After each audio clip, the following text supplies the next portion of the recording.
on the lexicon of Lexington. I just pulled up on the Mexicans. I just looked just like a Texas bitch. I just flew the bitch to Texas shit. Yeah, I be getting hollow-headed. Yeah, got that ice on them Bugattis. Yeah, them niggas fuck around with that fatty. Yeah, them boys will take you back that lettuce. Yeah, I need that cheese on top of my burger. Yeah, yeah, I need that cheese on top of my burger. Yeah, yeah, they hollering, please don't hurt us. Yeah, yeah, I heard them scream bloody murder, murder. Call the 911. Yeah, yeah, that little nigga got a gun. Yeah, yeah, that little nigga slumping something. Yeah, yeah, that little nigga stepping something. Yeah. We on the motherfucking unapologetically NotSorry show. Don't bother hoe, catch her with your Barbie up. Yeah, yeah, bitch don't bother hoe. Yeah, yeah, bitch don't bother hoe. Yeah, yeah, yeah, yeah, yeah, yeah, yeah, yeah, yeah, yeah, yeah, yeah, yeah. You better call in on the line. Ask a nigga a question, cause we got them talking. This don't make us stretch it.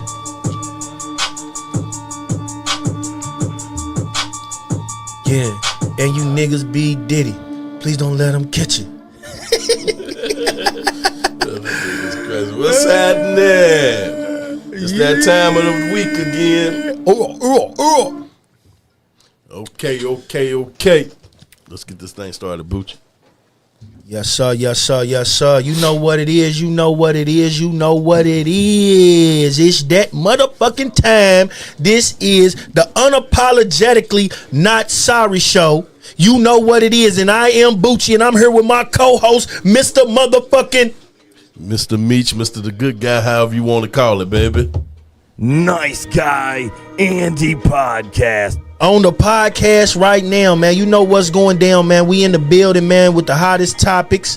You know what we in here with one of the greatest behind the boards, my guy, Superfly motherfucking Johnny with the fish scale on.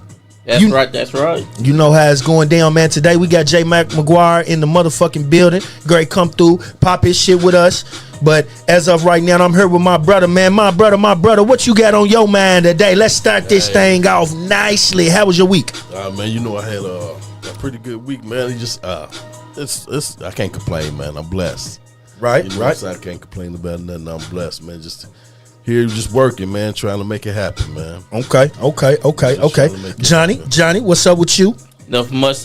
It's my birthday. Yes, sir. Happy birthday to Superfly motherfucking Johnny in the house. Appreciate that. You know what's going on, man. Shout out to my big dog, Nice Guy Andy of the Nice Guy Andy Network, holding it down for us, man. Him and Johnny do so much behind these boards, man. It's been a blessing. It's a blessing.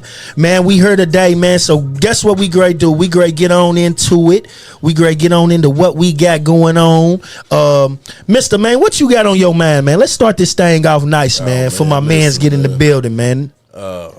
Listen, man, I've just been diving. You know me, I'm a scroll and check out what's going on in these social media streets. As we always start the show off by what's going on in social media streets. Yeah, man. yeah. And you know, I get triggered by a lot of different things in these social media streets, man. Okay. And one of the topics that I touched on, we touched on today earlier. A lot of people might not be familiar with this Gilly the Kid. They, you know, what's that show called again? They got $1 million worth of game. They got one of the best podcasts out right now, right? And but I think, hold on, let me see if I can't find this real quick so y'all. Yeah, pull that up because I want to hear I know you got audio. I got some audio. It's got to be audio on there. It's definitely audio because he just triggered me, man. Right, man. Listen, man, hold tight, chat. Moski, I see you in the building, baby. Shout out to you, baby. Shout out to all the viewers in the motherfucking house today. If you are following on any of the pages. Hold on, Bucci. I got motion right okay, here. All right. Yeah, we got motion. Listen. Not $1. I never put a record out with Gilly. I ain't never made no money off you, nigga. That's Birdman talking. Stop all that talking. cap ass talking, nigga. You not like that. But I'm bigger than Baby. Ain't that crazy? I'm bigger than that right now. I generate more money than that right now. I ain't never made no money off him at all. I ain't never put a record out of him that made no money. And he for sure ain't never wrote one rhyme for moolah. You just wanted something to say. For moolah. Birdman waits so long to say something. I can't even respond when you say something 25 years later. You don't even respond. I don't even want to hear him no more. I don't even want to hear him no more. Hey, Go listen, ahead, man, give your take, because I got something for you, Gilly. Man, listen, man, he just really triggered me because this is the prime example of when a nigga finally gets some money. This nigga finally start touching some real money, and now he thinking he bigger than a nigga that been in the business 30 plus years on top of the game. Understand this, man. The man used to work for the nigga. Understand that? He was a worker. He was a worker for the nigga that he's talking about, that he's bigger than. Yeah. Listen, bro, I understand. Now, we done got to this point now where the social media streets are start making niggas feel like they bigger than what they really is. Yeah, Life, bro. Because at the end of the day, bro, anybody that follow music or any type of that, what Gilly talking about, know damn well you not bigger than no Birdman, man. You. So this is the problem I have. Because I heard what he said, and I know what he's implying, what he's saying. He said you wait 25 years. Yes, the man waited 25 years to expose to the world that you got punched. But dude punched on you. But hold on, before we even get to that, he waited 25 years because he didn't even wait 25 years. You've been talking about it for 25 years, Gilly. Gilly, you've been talking about Birdman for 25 years, bro. Yeah. You've been talking about how he's some BS nigga and this and that. And then the man, somebody asked him a question on the podcast, and he told him, I ain't never made no money off of Gilly. Right. Now you want to respond, right? Because you got a little bit of when you to sign this deal, bro. You talking about this money? You not up, man. Listen, he triggered me, man. He done really made me mad because I like Gilly, a little bit. You see what I'm saying? But I can't stand up and just listen to a man ran out some foolishness, especially knowing that the reason that you're not on the record, I got kicked off the record label, is because you got punched on in front of the man. You got punched on in front of him. They said he didn't lose his blick. He didn't. No, he didn't use the blicky. They said he didn't use his blicky. Man, listen, man. Did you see the Oskino interview? Oskino's going in. Listen, he called up the cousin that got Beanie off the scene after he punched Gilly down. He said, cuz, tell these people, because Gilly's going around saying that it didn't happen. Right. But we know it happened, Gilly. Right. We know it. Just because people was just, no internet wasn't around then. Right. And people wasn't into you or know about you or even born yet, they can come and look and see. Right. You can make up a story. No, you can't, Gilly. We got us, older people. We got us. We got the older generation that know that this really happened, Jack. Right. So you can't be saying, I'm just triggered that he said he had more money and motion than Birdman, dog. Like, Birdman signed a $100 million deal at 17. 30 years ago, and then triple that by then. The man that got money with Wayne, Drake, Nicki, the biggest in the game. Yeah. And you sitting here talking about you bigger than. But I'm about to get tenderism on you. I'm about to turn into tenderism. Hey, man, shout out to my brother Josh up in that Cincinnati. Shout out to our viewers all the way up in DC, man. I see y'all holding it down online, man. Call in right now.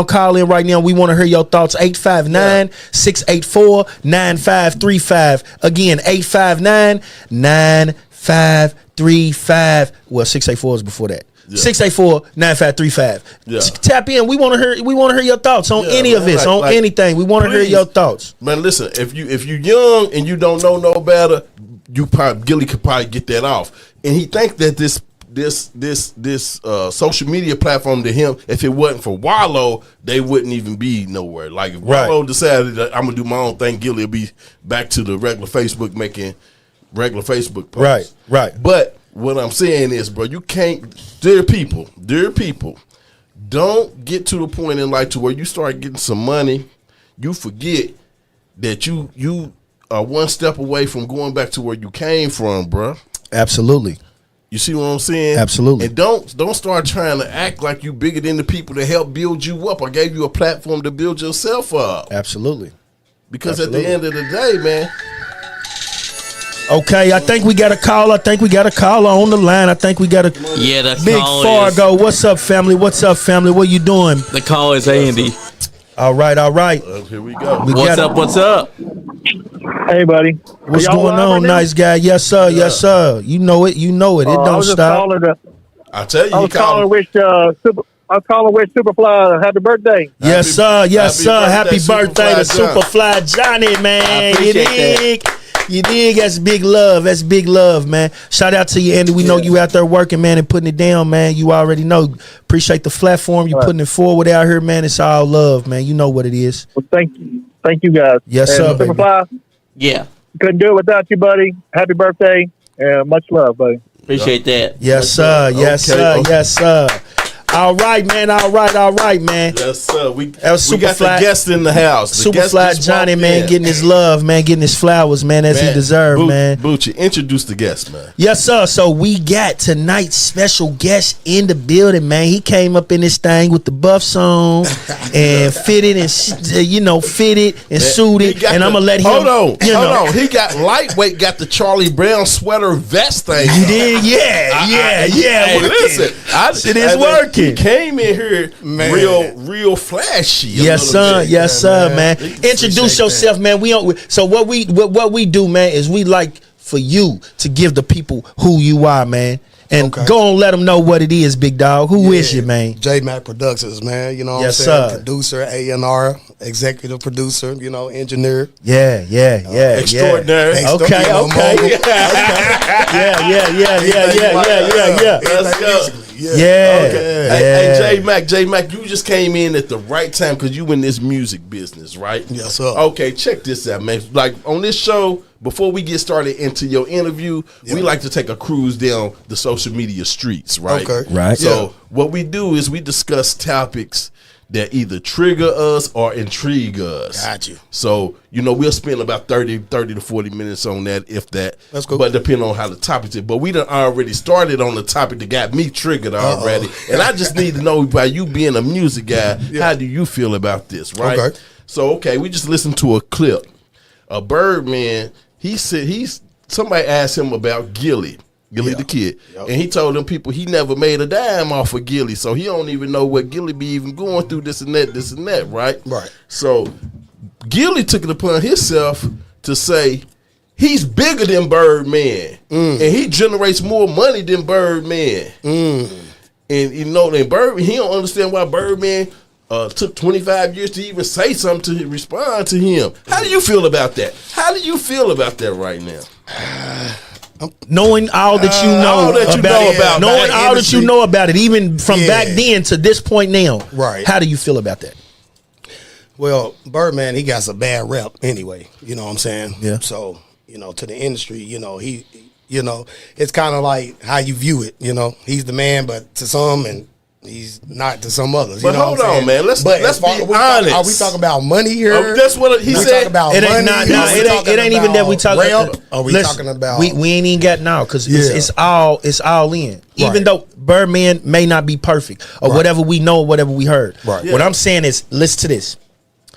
Put yourself in Birdman's shoes Facts. and think about after beefing with Gilly, everything that you did and all that. Yeah. You're to this point, and he makes this statement to say he don't know why 25 years later you worried about him or you bringing him up. And not only that, everything Birdman has done from the 90s, Right. the 80s, 90s, all the way up until now, and then Gilly to get a platform and to think in his mind he's bigger than Birdman. Yeah, I don't see him being bigger than Birdman, but he got a lot of things he can kind of, fall back on too, though. You know what I'm saying? But Birdman it's hard to explain because, Birdman was a businessman, but he was janky. Everybody know that. You know what I'm saying? But you can't knock what he done. You know what I'm saying? When we was growing up, he was the man. Let me give you this, because I gotta defend that. Hold on. I gotta defend that. I'm you know what I'm saying? I can dig it. Yeah. But let me defend it with this. I'm gonna tell you this. Yeah. Because I heard a lot of people, and this is just our understanding. I take what you said. Facts. You dig, and I respect it, because that's what you said. But I'm gonna say this. Yeah. If no one has ever realized what Birdman was thrown into, Birdman was not an executive. Right. He was none of this. He was a street nigga. That's true. So for him to be thrown in a situation, listen, you got a group of young dudes, right? That you've been taking care of. That you've been taking care of your whole life, right? Yes. But then you got out of the whole group of young dudes, you got the one young dude who you can lead, but these other ones is gangsters. Right. So then guess what? When he gets that label, this is exactly how it. I ain't gonna say I like to think that it went down. The reason I'm saying it went down like this is because, shout out Hot Boy Chili. This was something that was spoken. Facts. Where they're from, them young boys is off at dope. Yeah. So guess what he was doing? When they can ride around in the cars and all the big jewelry, and they get high and just a little bit of money to stunt, they've never seen that before. Right. So guess what Birdman's doing? Birdman didn't even think that they was bigger than the city. Right. Until he got that deal. Yeah. And then when he got that deal, he's like, okay, well, let me figure out a way to keep the money. Facts. So then all I got to do is free them boys that dope. Just listen to it. They're explaining it. That's true. That's why when they woke up, when them boys woke up, now all of a sudden it's, hold on, bro, where our money at, bro? Yeah. Because they got people that are outside of getting in their ear. Yeah, getting in their ear. So I don't think it was janky. Let me add on to that, Bucci. Let me add on. I'm gonna add on to that too, Bucci, because it's just like me and you when we started. What we doing, like just because we start just like you, anybody else. Yeah. Okay. This is another thing, because I look at it from a different perspective. I try to look at all perspectives before I even put my opinion on it. Right. Yeah. Right. So I'm coming. I've been a street nigga, just come home from the feds. Facts. Right. Mm-hmm. So you got to take a nigga that been getting money pretty much his whole life. He come up with an idea with his brother, whatever. They start a record label. Yeah. Okay, they putting money and he's taking care of these young men from youngsters all the way up. They don't never. They whole plan maybe in me thinking how I would think it's just to clean this money up that we getting out of these streets. That's pretty much the whole plan. Right. They happen to catch a niche and get big. Yeah. Right. Yeah. They never understood the business. They never understood the business. Right. The business. So when you put them millions and millions of numbers into them in front of them, and you get to talking that fly, as a kid, I wonder where my money at, because they were still kids. Yes. You got to realize that they were still young boys. Yes. Because Birdman did the same thing with them, bro. So he walked them, and I'm gonna keep it real. He held their hand. Yeah. They had a big homie to hold their hand. Yeah. But when they graduated and got on that dope, they couldn't take it. Lil Wayne shot himself or whatever. I hate the conversation when people say, oh, he's not this or he's not that. Listen to this. Unfortunately, he blew up before he grew up. Right. Yeah. Got introduced to the game. Now he's at their heads like crew cuts. He said that. He said that. That's real though. And it's just real. I don't see how people say, oh, he ain't this, he ain't that. Okay, he ain't that because somebody actually believed in him. Right. Yeah. Like the Tupac conversation. It's the same thing. Tupac and Thug. You expect me to respect Thug. Listen, I'm gonna give you this, and this is just me talking about hip hop culture, right? Because I just watched 21 Savage get on here and try to make it make sense how telling ain't telling or some shit. And my nigga Big Bang, shout out to Big Bang, because nigga you held it down in that interview. But I'm saying, like, you expect me to respect these guys as gangsters, right? And all they do is rap about killing people on songs, right? Right. But then you had this guy who was a real thug who went through it with the police, who got down on the police, who went to the riots. Yeah, he chose to go in the riot. Yeah. Like, you're telling me that you expect me to respect these guys more than that and say that he ain't real, he ain't that. He died about being about that. Yeah. Facts. Yeah. No, that's real. But hold on, let's not get off topics here. Let's not get off topic. We understand. Mm-hmm. But listen, man, this is what then we're gonna bring it into perspective about Gilly, right? So we know Gilly was up on the Cash Money, right? Yeah. Right. So the before he became Gilly with the podcast and everything, he spent the last 20, 30 years or 25 years talking about Birdman. trying to putting dirt on his name and this and that, this and that, this and that, right? Yeah. So now you come up with this deal and this fame from this podcast, and the figment in your imagination make you think that you're bigger than the man. Yeah. Which you can't, you not. I'm gonna keep it real. That's 70 to 100 million. It was like 70 million. Whatever they touched. Bro, this man was talking about. This nigga was talking about. Listen, man, this is what niggas don't understand about this nigga. This is how dangerous this nigga is. And allegedly, let me give you this because he said it on. Man, the man was talking about 100 kickers. In 1999. Yeah. The man was talking. I'm just saying. So when you talking about money, you can't listen. I'm gonna keep. Let's throw the rap game out of this. That shit that nigga was talking about. He's still what? The man said he had $1 million. When not the man, but the woman that got him the deal with the distribution deal before they became the regional distribution deal, said she went to the house and the man had $1 million sitting on top of the mantelpiece in the living room, cash. You remember that? Yeah. But that's back in 1992. Yeah. You see what I'm saying? Yeah. But before, how do a person get to the point? That's what money can do to you. Yeah. Money and fame can change everything. Yeah. It'll make you forget who the heck you really are. For real though. Yeah.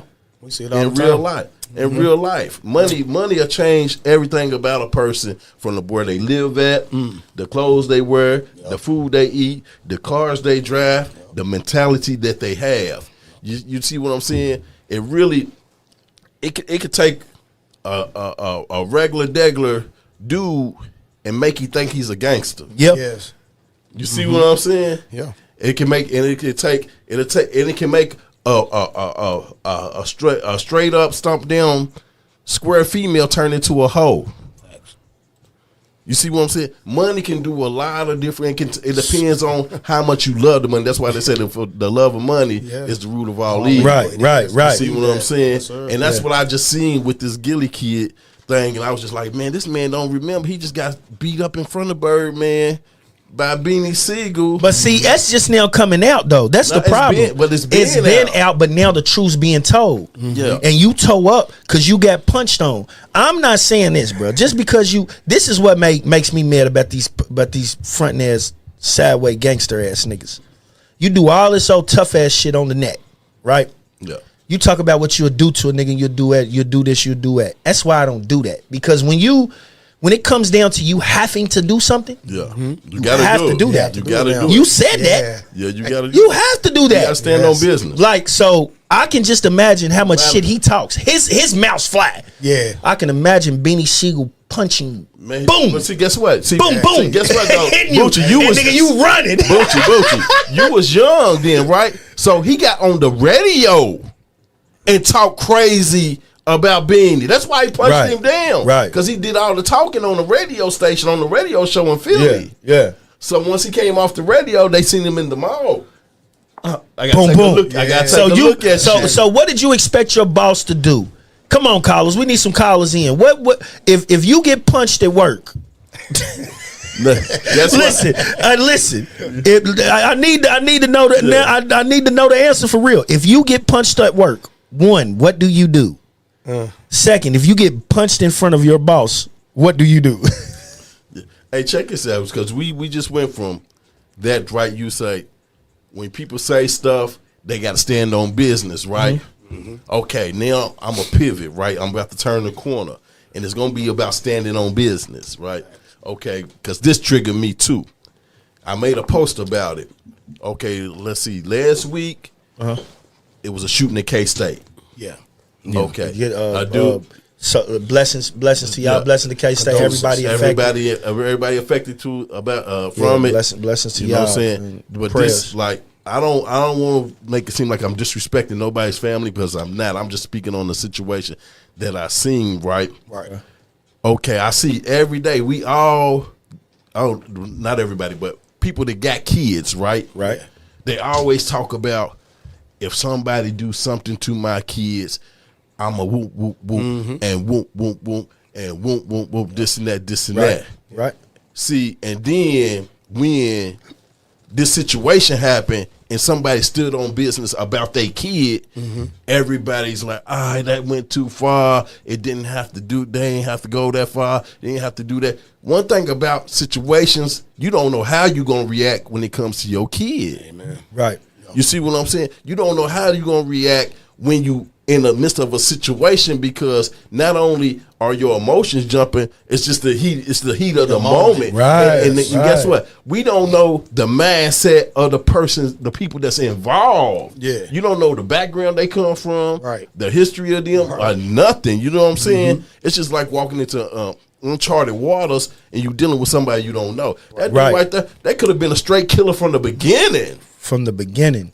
You see what I'm saying? We don't know that. Never know. And the kids that was doing whatever, they could have been raised by some straight killers. We don't know that. Right. But the situation happened. Or some straight jackers. Yeah. You see what I'm saying? Feel what I'm saying? I mean, because I don't know what it led to. I just read into it, and it allegedly it came from, I guess these guys was doing something to people, bullying or whatever it was, and people was going home for the break. Yep. And I don't know if the dad was coming just to, like, I don't know. But at the same time, I don't have kids. But one thing I'm going to say is this, because I know it's a very touchy situation. And as we have already said, prayers for everyone involved. No disrespect.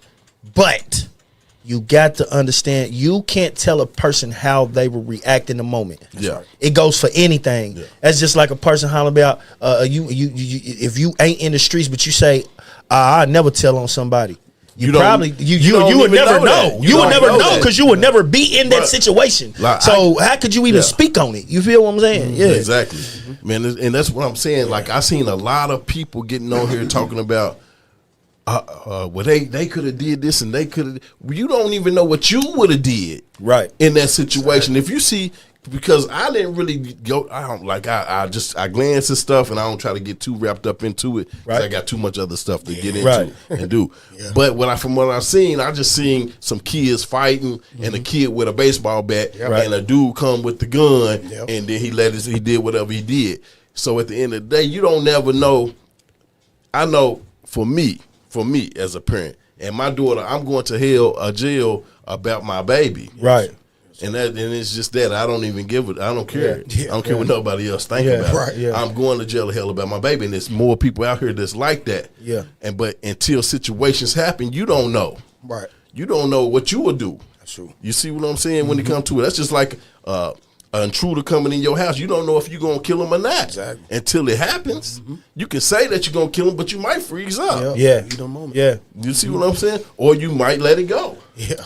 That's a fact. That's a fact. Because I've seen a lot of dudes portrayed to be killers, but when it's time for the fire to release the fire, it don't happen. You feel what I'm saying? A lot, nigga. A lot, and it don't happen when it's time to get busy. Ain't no busying. You feel me? You see what I'm saying? So we just gotta be mindful when y'all speaking on these topics that. If you ain't never been in that situation, man, you can't never understand it, man. Can't never understand you. Then why are you speaking on it? That's what be blowing me.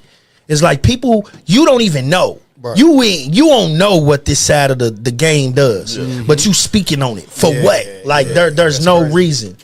But okay, we gonna get into another one with you because we gonna veer into some sports. We gonna veer over to some sports. Then we gonna get into you. Then we get back, doing our thing. But I wanted to get to this before we do our sponsor commercial break and everything. Bud Crawford. Yeah.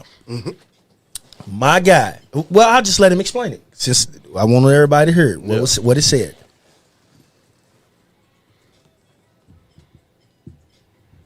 Then he gonna tell me I ain't even apologize? Like, who the fuck you think I am? Well, you better slap your fucking self. Ain't paying your ass shit. Fuck you talking about pay you $300,000. What makes you so motherfucking better than any other sanctioned bodies? Huh? Answer that question. What makes you better than the WBO, the IBF, or the WBA? Everybody accepted what I was giving them. But you, the WBC, think that you better than everybody. Don't you? So since you, the WBC, and you got the fucking green belt, which don't mean fucking shit, fucking real belt is the ring belt, which is free, motherfucker. What are you talking about? You want me to pay you more than the other belts. So I wanted to get that out there, and it's more to that right there. If you want to go look it up, it's about Bud Crawford being stripped from the title. The middleweight title of the WBC. The one he just won. Yeah, over sanction fee dispute. Yeah. And he said he's not paying the money. Now I'm gonna let Meech start first, and then J Mac, I want to hear from you because it's right here to me. Is him speaking up is dope to me. Because he's really speaking facts. Like, who gives a fuck? Like, you can't strip. I am the champion. Right. Yeah. Even if you take whatever from me, you can't whoop me. Yeah, you got to beat me. So I'm gonna let Meech get into that first, and we'll go on around the circle. Let's get it. Okay, so check this out. I've been on top of this already because I'm a big boxing fan myself. Mm-hmm. But did you know Bud retired? Right. Today. It was either today or yesterday he retired. Right. But anyway, that right there, Floyd has spoke on that. Floyd had spoke on that, like I can't remember how long ago it was, but I just had watched the interview where Floyd was saying that the boxing is becoming so much corrupt because they done made all of these belts to make money off of. Right. And it's crazy because at the end of the day, if you're gonna, like Bud just said, each belt should be the same sanctioning fee price. Now, what makes the WBC so much bigger? They think it's the more precious belt, which is not, because the ring belt is the belt of belts. Belts, and because you got to beat the best and the best got to fight each other to get the ring belt, and the ring belt's free. So why would I pay more for this green belt over here because of the title, because of the name of the people that made the belt, right? The name of the title. When everybody else had already paid, except what I gave them. Yeah, you see what I'm saying? This is like me saying they said I done gave this person $80,000. I found 4 or 5 of these people $80,000, and you want $300,000, or everybody $100,000. You want $300,000. I'm not paying you no $300,000 for this belt after I done already beat who I done beat. Yep. Guess what? What other sport do you know? To where when you become the champion, you gotta pay to get the trophy. Like the niggas don't pay for a Super Bowl trophy, or NBA trophy, or the rings. Well, the rings they got though they come with winning the championship. You don't get a sanctioning fee for that, and that's crazy because it's kind of ruining the sport. Like Floyd said, it's so many belts now. Every time you look up, it's somebody's a champion. He's like, why we got so many different champions, which makes it harder for the sport to even grow. Yes. You see what I'm saying? Yeah. For sure. So like I'm with Crawford on that. Like, what I need to be paying for these belts for, and I got the main belt. I got the belt of belts. Yeah. So I don't need that belt. Matter of fact, guess what? I'm done unless y'all give me $100 million. Fuck is you talking about? I'm done unless y'all give me $100 million. I just did everything. About? Who you fuck with in the boxing world? Man, oh, we got a caller. We got a caller, guys. What's up, man? Wavy. What's up? Yo. Who we got on the line, man? Man, you know who it is. It's your cousin, Bucci Woski. Oh, what's going on, Mr. Zellies? Mr. Zellies himself, man. I'm glad you called in on this topic, man. I want to hear from you on this because I know you definitely, when it comes to sports, you definitely get down and you definitely know what's going on in the sports entertainment world. So how did you feel about the Bud Crawford incident in the belt? So my thing is what Mr. Meech was saying about Floyd saying something, speaking on the sanction fees and all that. Okay. They trying to figure out where this money is going to. Because I done heard a whole lot of boxers ask that question, like, we paying these sanction fees for these belts, but don't even know where the money's going to. Right. So that's what we need to find out, or that's what the public needs to find out, or that's what the boxing organization or the fighters need to find out. Yeah. Where is this money actually going to, where we paying these sanction fees for these belts? Yeah. Okay. Because they sound like they pocketing the money.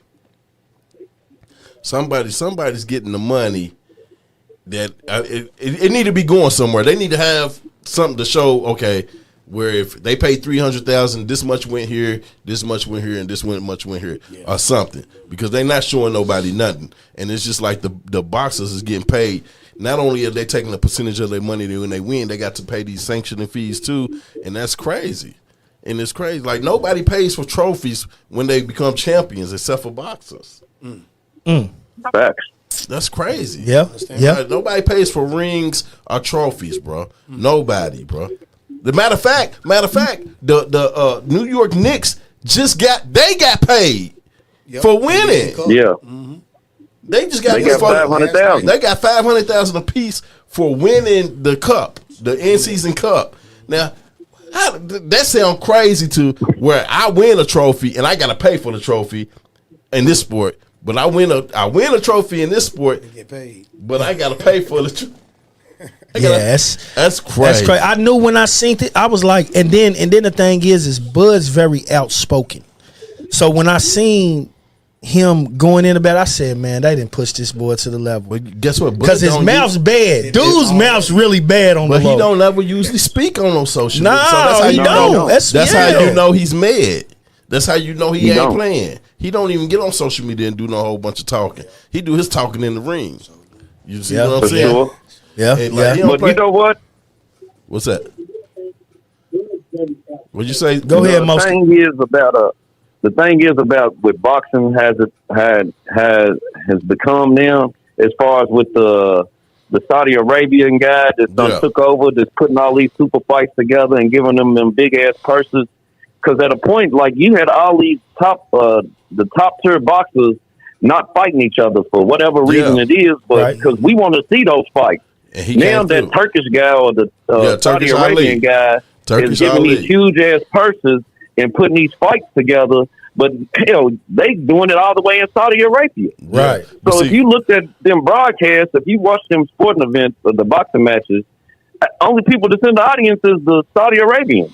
Right. No, then You you know what remember I'm saying? that? Like, I feel like- Mowski. They remember he did the fight in New York in Times Square. Yeah, he did that. For sure. He did. And no, the Crawford was in Vegas now. Crawford was definitely in Vegas. No, I'm talking about Canelo. You know, that was his fight too. Turkish fight. He's fighting. I didn't know that. Yeah, that was his fight. He put that fight together too. All of these big fights that's coming. Turkish Ali is putting them all together because what's happening is all the divisions, all the WBC, and then all these promoters, and they've been trying to, like, Top Rank and the other promoters have been trying to PBC. They've been trying to keep the fighters away from each other and trying to push and will squeeze every drop out of the lemon before they make the big fight. Right. And Turkish is saying, forget all that. I got the money. We gonna bring boxing back. I'm putting whoever's the biggest fights. We gonna put them together. If they don't want to fight, then they ain't getting no money because I'm gonna pay whoever want to get in this ring and fight. And I want the best fights, and that kind of interrupt what they had going on. Right. He threw a monkey wrench in the game. Yeah. Yeah. So do you think it's more so about the money or more about their legacy, why they don't fight each other? Well, right now, I think it's more why they don't fight each other. Why they don't fight each other is because the people's holding them back now, because they was in control of the money. Now that Turkish is in the picture, once they come up out of them contracts, it's over. They can't stop him. They can't stop him because that's just like Bud. Once he got up out of his contract and he's doing what he's doing, nobody can stop you from fighting. At first, either you were Top Rank or PBC, they could stop you from fighting. You couldn't just say, I want to fight such and such, and it's going to happen. No, they got to agree to it. Then they got to go through, well, we need this much money. He's the A side. He's the B side. This, that. Man, listen here. Turkish eliminated all of that. Yeah. He know who the A side. This is the A side. He going to get 100 million. You going to get 20. This is how we going to do it. You want to fight or you don't want to fight. Word. That's it.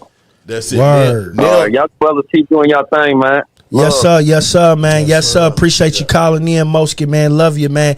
Tell my boys Metro and Uzi, man, sit the tail down. Yeah, you know what it is, man. Love you, boy. Love you, Mosky. Yes, sir. Yes, sir. We still in the mix, man. We still on the show, man. I want to say shout out, man. Beats by Studi is hollering at my boy J Mac, man. Amazing. You know what it is, man. Studi, one of the hottest in the motherfucking city to ever do it, man. We got my boy David Scoop Parker on her, Man, legendary. Shout out to Yes, Big sir. Scoop, Lexington legend. Yes, You know Lord. what it Yes, is. sir. We got Unfiltered T in her watching. Yes, sir. We That's got my- Unfiltered that's my T girls. watching. Y'all make sure y'all watch out for them and go tune in to Subscribe their to show. them on YouTube. Tune in to their show. Who else we got on there? We got Nika Monroe, Miss Kim Smith, and Miss Jessica Fox.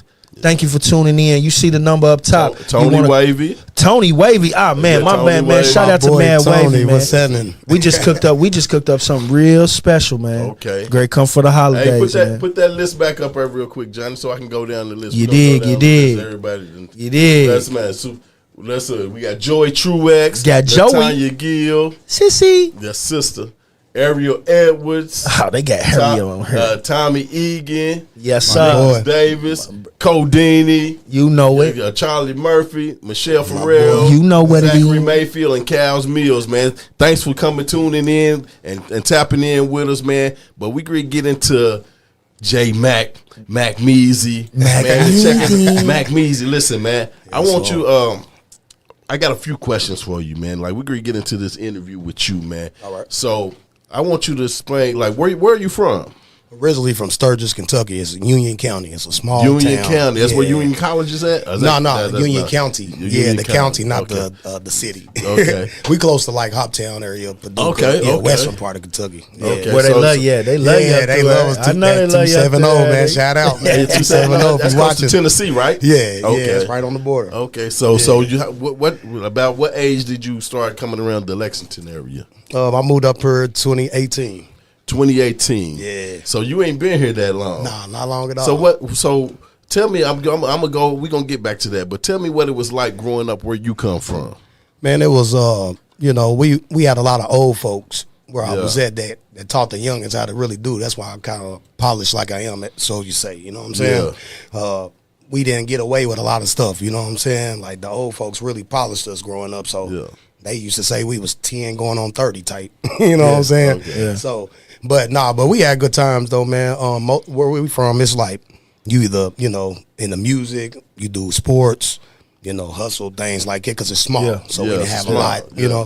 So we had to travel out a lot to go to like shopping and stuff. So that kind of woke us up to other places and being able to tie in with other people because we were so small, you know what I'm saying? Right. So it's real close knit where we from, Western Kentucky, you know what I'm saying? Yeah. They actually call it the black side of Kentucky. It's where Yeah, a lot that's of what it black is. folks is, you know what I'm saying? Yeah, that's where they got Nigga we Day take- and all yeah, that Nigga stuff. Day and all Yeah, that. We yeah. take pride in that, you know what I'm saying? So, Yeah. But yeah, growing up there, man, I ain't gonna lie, it was a little different because we was more country, but Yeah. we still, got Make- it in yeah, like guys the, still like make the stuff majors. happen. Yeah, we still, But guess what? I can relate to that because that's how they felt about Lexington Yeah. before we started growing into the bigger city that we was. Right. Everybody looked at us as country or whatever. Right. But okay, so you grew up in Western Kentucky, man, and on a more of a countryside. Yeah. And growing up, what made you lean towards music? Man, I grew up in the church, man, playing drums, playing piano, organ, everything, man. You know what I'm saying? I was a musician first.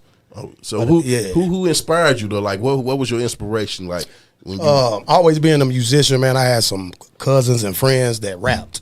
And they was Yeah. like, cuz you do it live, why not put it on the computer and give us some beats? So I Yeah. tried it one time and it was history from that point on. I ain't gonna lie.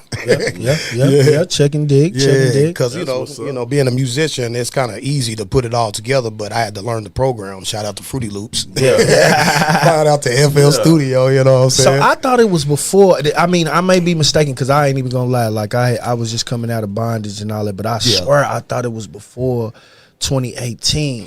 So let me ask you this question. yeah.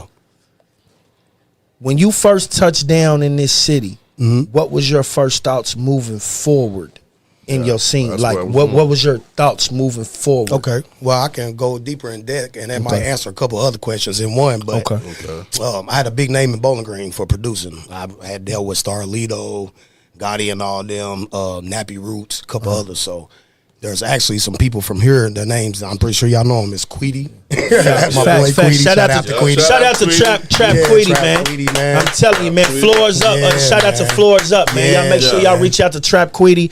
Any extra work you need, holla at my boy Trap Queedy. We gonna get back to the interview. A lot of people don't know this, but Queedy and my boy Spider, they used to come to Bowling Green all the time to buy beats. So I was like, y'all ain't got nothing going up there in Lexington. He was like, yeah, we got producers and good studios and stuff, but it's something about your sound. If you come, we think you'll do good.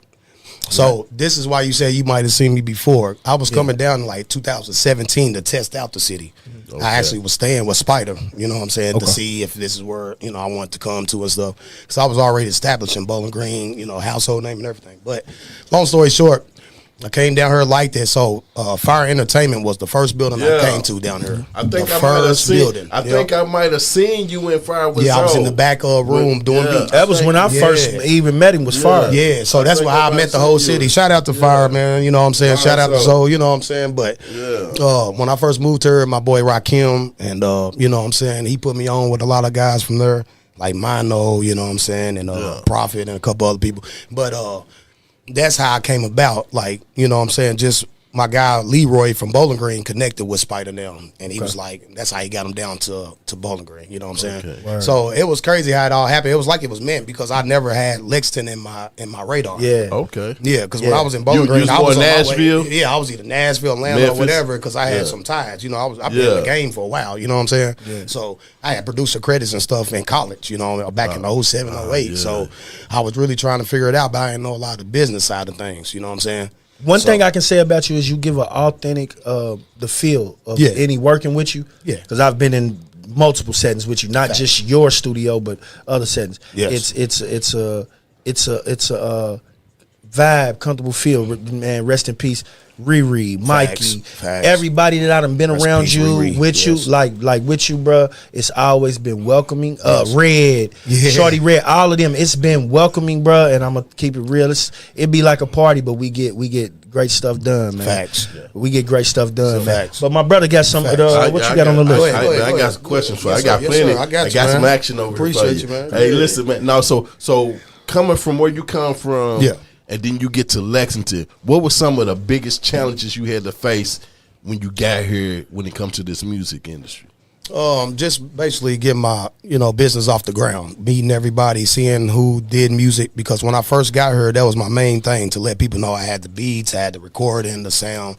So, like I said, big shout out to Rakim. He's from back where I'm from, but he was down here. Yeah. He was real tied in with K-State, and then shout out to State, School State, man. And all them. So that's how I met a lot of those guys through my dude Rakim and stuff, man. If anybody don't know who State and Scoop is, they're not from around here. They're not from around here. Those were some of the first names I heard before I even moved here. They was like K-State's up there. They're a part of the four. They're part of the Forerunners. Shout out to Jahaz. Shout out to Jackson. Shout out to all the brothers, but they're part of the forerunners of the music scene. Yes, sir. Yes, sir. For sure. Yeah, and when Queedy and Spider was coming down to Bowling Green, they made sure they gave me the knowledge that I needed to know to flourish here. You know what I'm saying? As far as like, how to run the business, stuff like that. So I really appreciate that, because I was coming down here blindsided, but everybody braced me with love, and I appreciate that. You know what I'm saying? Yeah. So that's how I give back. I just give it back with what we got going on. Yeah, most definitely. Yeah. So Queedy's a grinder, man. Yeah, Queedy's a grinder, man. I knew he was a grinder, man. They Believe drove it or not, 2 hours to come get some beats. I give Queedy the credit. How did Queedy find you? Leroy, my dude from Bowling Green, was tied in with Spider now, and he told him to come down there. Come down here, man. We got everything you need. Yeah, that's what. So you gotta give him a lot of credit, bro, for moving around. When it comes to state motion, out of a lot of people, Mano's one of them too. Facts. Shout out Mano. Scoop. I remember So Icy. So Icy. They was bringing So Icy. I was in the streets when them boys was bringing So Icy down here. Yeah. Me, him, Queedy was doing his motherfucking thing. Facts. Mighty Mouses. If anybody remember, I ain't gonna speak too much into it. Facts. Because they still might be on my ass. But it is what it is. Yeah. But nah, it was a lot of love when I moved here, and that was much appreciative. You know what I'm saying? And now I'm gonna speak on something that I know that you got going on. Yeah. Right? Yeah. And an artist is attached to you. Facts. And that's Lil Say. Yeah. Ain't that his name, Lil Say? Lil Say, my boy, shout out Say, Listen man. to- Hey, Say, man. Hey, man, I'm going to say this. My boy. Dealing with artists. Shout out D-Chill, man. Shout out D-Chill from the West, man. Shout out my Rich bro. Moms, man. You know? Dealing with artists like Say. Yeah. And, you know, at the knowledge that you have in engineering and everything you've been through. Yeah.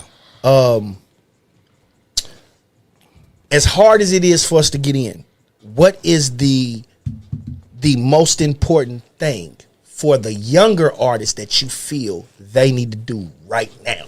All right, we just talked about this earlier at the studio. The number one thing, and this is coming straight from the table itself, the labels, advertisement, Yeah. you know, getting yourself out there, getting seen, you know what I'm saying? Not necessarily just doing something to get, you know, buzz, but at least advertise every day, do something so people can see you at all times. You know what, man? I had, like I told you before, we went through the biggest thing, some of the best game that I could give any artist right now, any artist, bro, is this right here. When you dropping music, then we living in a dropping music fast era. Facts. You need to bring out an EP. Yes. Every 3 months. This is what I'm saying. And every 3 months, you need to do a tour to every campus in Kentucky. Facts. And drop off your music and see if you can get in with these sororities and fraternities and do shows. Even if you got to start off doing them free, or you just need to get them to playing your music, because college campuses are some of the biggest consumers of music, right? And not only consumers, but distributors. So if you hit UK this weekend, next weekend, like every just do this: UK, Western, Eastern, what's K-State, Moorhead, Northern Kentucky. If you hit Murray State, if you hit every college within a 3-month span, or do a whole month run, and let that marinate for 2 months, double back on them in 3 to 6 months with some new music, and you in their face. If you come with the jewelry on and the rap vehicles to promote yourself, bruh, it don't cost that much, right? But long as you getting in their face, the campus is filled with people from Alaska, Hawaii, Germany, all over the world at these different campuses. So all it takes is a few people from different places say, have you heard of this guy? Boom, go check him out. So now you getting streams from all of these other places where these people are from, not just from here. Facts. Because they're putting one thing as people, what we like to do, we like to put people on to stuff new. Facts. So if you get something hot that's in your hand, and when you put it on and that person start to blow up, you be like, I put y'all on to that. I put y'all on to that. So one of the biggest things I can tell these new and upcoming artists, hit these campuses. And hit them hard. Go with, even if they go with drives, or I don't know how they promote music now, but you got to go out there and you got to put this music in their face. You wrap that drive in $100 bill. And you got to wrap that drive in $100 bill. Listen, bro. And run up on the person that runs the party. Man, listen, bro. Here you go, brother. And go hit all, but you got to get in these people's faces. Because one thing about it is every campus got sororities and fraternities, and they all do line dances. And if you can get your songs for them to do dances to your songs, it turns into a TikTok. It turns into a video. It turns to you performing. It turns into you being Waka Flocka Fame at homecoming. You see what I'm saying? Yeah. So that's what you can do as an artist if you coming up, man. But I got another question for you, man. Yes, sir. So how much do you think how has the internet impacted music for you? It's a lot different, because back in the day, I come from the era to where people used to drive their CDs to the record label itself. You know what I'm saying? You just wanted to drop your CD off to somebody. Nowadays, all you gotta do is just get seen. So I would say for the new generation, it's a lot better. You know what I'm saying? It's a lot better. Yeah, for us, it's hard to adapt a little bit. People, from the elder, because it's hard for me to stay online because I'm always busy and stuff. But they say, hey, you always gotta show yourself, do this, and that's hard to do coming from a times where we didn't want to be seen as much. You know what I'm saying? But there's nothing wrong with being seen. Don't get me wrong, because that's the way you got to get your stuff out nowadays. You know what I'm saying? Yeah. The thing is now one thing is hard to understand is because I come from on the corner selling my out of hand out the trunk. That's where I come from. Me and man, we was some of the first. We was like one of the first two artists actually selling straight from the studio to the trunk to the corner on the corner, like we selling the water boy, like we burnt CDs. I know exactly. We was doing that. Yes, so I seen that. So I done watched the game elevate. Yes. To really, it's really back to out the trunk. Yeah. It really is. But people ain't really taking advantage of it. Yes, sir. You see what I'm saying? Especially here. This is what I noticed about Lexington, man. There's a lot of talent here, right? Definitely. A lot of talent. Definitely. But more people are worried about being young and local. Right. They want to be locally famous more than they want to be worldwide. Facts. You see what I'm see saying? that a lot. Yes. So they rather have the people here like them and pump their music instead of, guess what? If you got a following, if anybody that's out there that's got a following and you got 5,000, 10,000, 20,000 subscribers or followers or whatever, man, all you got to do is find you a loyal 1,000, 2,000, 3,000 fans. Yes. And sell your music directly to them for $1, $2 a piece. That's correct. That's it. Yeah. If you can sell your singles or your song, man, listen, man, I got a platform. Build you a platform. Right. Instead of putting it on YouTube, instead of putting it on these streaming services, put it to where they can buy directly from you. Yes, sir. Direct You source. see, direct source. So now it's back to the trunk, but it's just off the internet. It's just right off the computer. Right. So instead of just putting your money, your music, especially when you got to have a following. Yes. If you got a following and you can make good music and you got people that will purchase your music, start letting them buy it instead of trying to get streams. Yes. Yeah. You can get your money off the top. true. You can get your dollar right there. Yes. Boom. Here. They sent the money, you send them the drive or whatever it is, that however it go. You bad, they'll work at, y'all know how to work out the logistics or whatever, y'all computer people. Right. Yeah. But now you can get it right here, man. Why you think people are not gravitating to that? They don't understand it. You know what I'm saying? A lot of people don't know the next step, and that's where I come in at. That's why I help a lot of the artists. That when they come, some of them don't even know how to sell a song. You know what I'm saying? Right. They just like You rapping. know what I'm saying? Yeah, know how.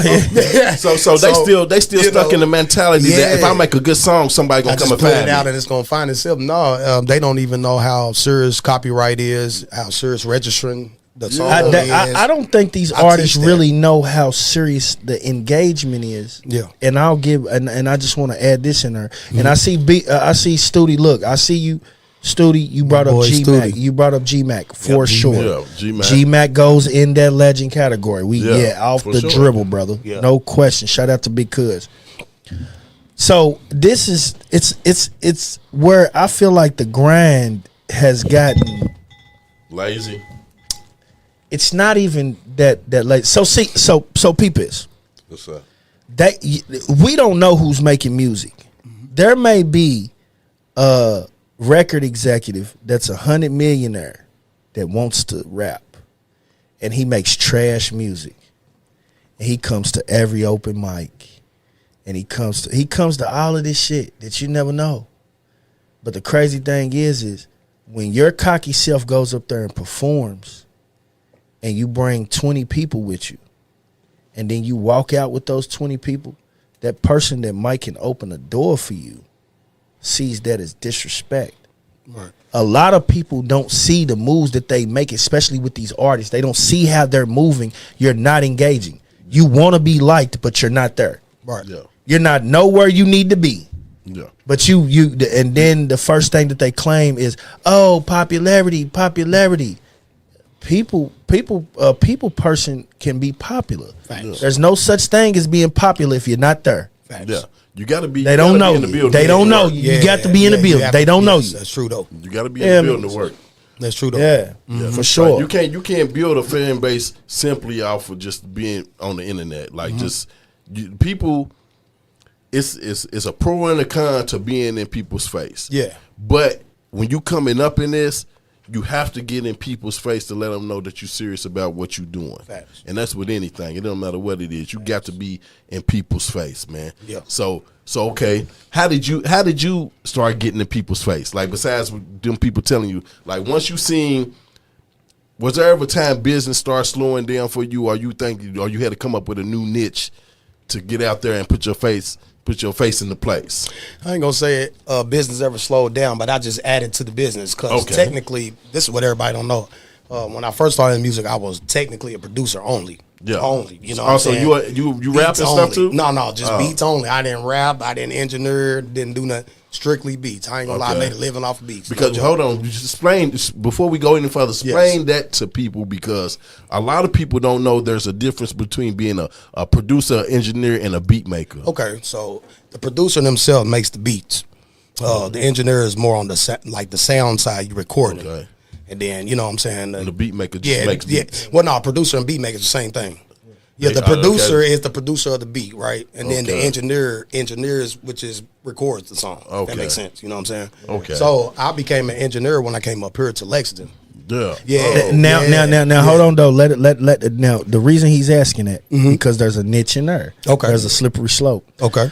So there's these things that these DJs do, right? Yes. And then they'll come in because their name is where it is. They'll say, "Oh, I produced the song." Yeah. See, that's the but difference. you never. That's what I was getting to. You didn't make the beat, and we're not taking anything away from that, right? Right. But DJ Khaled, I haven't seen you DJ.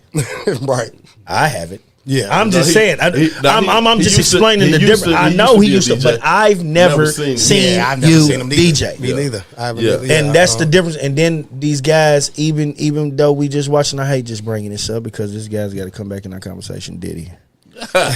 They talk about these records, right? And they say that, oh, this is a super producer. Or he produced this. Listen to this. The man makes great music. Right. But and I got a question. I got something to add to this because it's something that Tank said that kind of made me mad what he said. But like, you got these guys that take credit for these songs, and that's nothing. If you're dealing with an artist that really wants you to push them as, okay, this is that, this is this, but 80% of the songs that Diddy re-released was remakes. Right. Yes, sir. Yeah, there's a lot of them. Yes. See, so like dead serious. So when a motherfucker be like producer, I'll be sitting there thinking like Pharrell, Pharrell's crazy. Producer, right? Scott Storch, right? Crazy, right? You feel what I'm saying? Zay talk crazy. Like they're gonna mix it up. So this is what I consider producers. Producing a record. I'm not going to take producer from anybody because anybody can produce anything. We can produce a show. We can so look, that goes to explain what you just were saying. One of these bigger guys like that saying they produce the track is executive produce. That's what they mean. So they the money. They the money behind it. They just executive producing. They the overseer of the beat itself, compose the. You know what I'm saying? Right. So they just the overseer of the album. So that's the produced the track out to the people, but the producer made the beat. Okay. You know what I'm saying? So and now I feel like they mix that up. Yeah, there's no executive no more. It's just producer. I produced the song. It's either you made the beat or you. There's a white guy named Ian. That you feel what I'm saying? He did everything. I watched everything. Like the fuck? What we talking about? Right. So before we go any further, we gotta give a shout out to our sponsors. You already know. Shout out to Zellies first of all. Zellies. Shout out to Nice Guy, Andy Network, Superfly Johnny. We in the house, man. This is our sponsors right now, man. Nice Guy, Andy Podcast. Skullface Records Radio. Yeah. Those were expensive shoes. You know what it is, man. Shout out. We back on this and thing. We also got sponsor packages for everybody out there that want for us to sponsor or promote your brand. We do. Or whatever it is you're doing. Reach out to either me or Slyme, and we'll get with you, man. And we'll put whatever product you have on the table for a small fee. You hear me? We do. You know what I'm saying? Because this is a business and we all trying to get paid. But we're going to get back to the program, man. So with that being saying about the producers, how do you feel about all of these producers starting to come together and make one beat? Technically, that's a good question, man, because I've always been kind of on the side about that. When it comes to the money, it could be a good thing. You know what I'm saying? Let's say we produce. Explain that. Yeah, okay. I don't understand how five niggas is making one song and they all getting some good money out of it. All right, I'll give you a great example because this actually happened with me once before. But let's say a famous producer hits me up. Yeah. Man, I got a song for such and such. It could be, Drake or whoever, you know what I'm saying? Come and put some hi-hats on there. We'll give you a percentage. You know what I'm saying? How one does sound, that's a couple sounds, you know what I'm saying? Yeah, Each how do the producer comes and percentages does. break down on a beat? So this is the part about it, though. Like, a lot of people co-produce because trying to produce on your own is already hard enough to get placements. Right. Yeah. So with me, just my word alone, it's going to be hard. But let's say Zay told him, say, hey, J-Mac, put some hi-hats on this beat. Yeah. I'll make some money tomorrow. Okay. Or I can send my beat personally to the same people. It might take a couple of weeks, me having the name I have, but Zay told me put it over there. Yeah. It's already good. So that's where co-producing comes in good at, because a lot of times producers do that to put their homies on. Hey, look, bro, put a snare on her, man. You're going to get $100,000 just...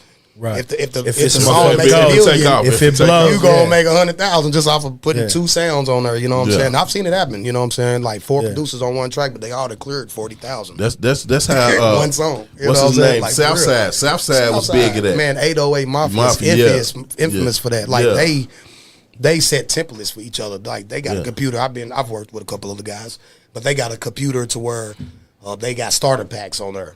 And when other producers come in, you know what I'm saying, they'll pull them up, whatever you can add to it, whatever you want to start. You start it. Yeah. And the next producer come in and adds on, you know what I'm saying? Yeah. Then you come back, by the time you look up 4 or 5 producers on there, but it's one of the hardest beats, you know what I'm saying? Yeah. It's instant placement, you know what I'm saying? So that's where that comes in at, but I've been more independent as far as like the production side, but I do work with other producers, you know what I'm saying? Right. Okay. Like Studi, we just talked about Studi. Yeah, Studi tough. Yeah, Studi's hard, man. That's my dog, man. Geek, my boy in Bowling Green. I don't know if Studi remember this, but it's some year. I remember when I first got out the joint on my first bit, right? This might have been 2009 or something. Mm-hmm. But we had a KSR Rap Scene Awards, and we held it in Indiana, right across the bridge from Louisville. New Albany at the Grand Theater. Yeah, probably New Albany, right? But there. Studi, I think Jeffersonville. Okay, one of them. Yeah, New Albany. I think, and I think Studi might have got an award or two up there. It was a few guys that got awards up there, man. That's what's up. And it was all right, man. I had hosted it for Little Richie. Little Richie had, I guess he was the overseer over, and he Little Richie threw the awards. Look, yeah. Sheesh, that was nice. Yeah, that was nice. Yeah, Lil Richie did that. It was a Lexington joint. Yeah, it was a Lexington joint. We did it. Oh, way it up was that big. thing. Yeah, I don't know if Studi remember that, but I hosted it, man. Hood baby, Hood baby. Richie. It was nice. It was nice. But now that we done got through the producer thing, right? Check. How did you when you meet people? How do you sit down with them and then you come up with like a creative sound for that person? 9 times out of 10, I'll go listen to previous music they've done and see where we can improve or even change. That's mainly what I do, because a lot of people already, even if you don't have a sound that you know of, there's a sound there that you might not recognize. And so what makes you, like, is it something that you hear? Yeah. Like what I'm not trying to sound biased or anything, but I do have the ear for music. So certain things, kind of trigger, you know what I'm saying, certain things. So let's say I have an artist that come in, maybe they're like a step behind, like a half step behind or something. I'll make sure I give them that step to get to that next level. You know what I'm saying? Something small, like somebody, maybe a singer come in, they're singing from their throat. I have them singing from the stomach. Okay. You know, stuff like that. Or a rapper, he comes in, I teach him how to count bars. Yeah. You know what I'm saying? Stuff like that. The simple stuff. You know what I'm saying? The simple stuff. Yeah, that you're going to need. Yeah. How do you create the sound for them? See, being a musician, you can pretty much sing rap to me and I'll make a sound right then and there. And it's right there. Yeah, it's custom. They love that. That's why I get my name. I think that's dope when you can sit inside the studio and make beats and watch. Because I had the opportunity to go out to California, me and Man Reaper, and we made a demo with JT the Bigger Figure. That's what's up. You see what I'm saying? Yeah. And I got to watch one of the best producers that sold many albums. His name is T Super.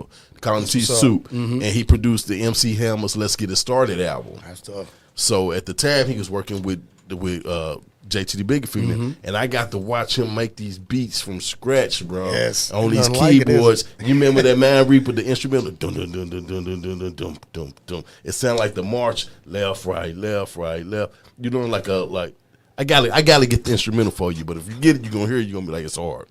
But I got to watch that for and firsthand experience and see it come out from nothing into something beautiful. Yes. And when was the first time you made something that you was like, you knew you was dope? I will go back to high school. I ain't gonna lie. When I first kind of started, I ain't gonna lie. High school was the time where I took it serious. Now I did music my whole life, but as far as taking it serious was high school because everybody was rapping. I was doing the grinding beat at lunch, you know what I'm saying, for all the rappers and stuff. So that's when I transitioned over to just using it on the computer instead of just doing it live, you know what I'm saying? Okay. So that's where it all started. It was pretty much high school as far as being a business because I started getting people buying beats from me. Yeah. And not just like, man, let me hear the beat or let me rap on that, whatever, you know what I'm saying? People actually started buying them. So what's I'm not going to say one. I'm going to give you what's a handful of some of your work that you the most proud of? Recently we done a commercial for Coca-Cola. That was pretty big. Okay. Yeah. That's big. That ain't pretty big. That is big. That is big. Don't limit yourself. Yeah, I'm just saying. You know? Man. Listen, man. This is unapologetically not sorry, man. You can pop your stuff, man. Pop your collar, man. Facts. Yeah, but that and just working with a couple of the artists that I have in the game, you know what I'm saying, that I really looked up to.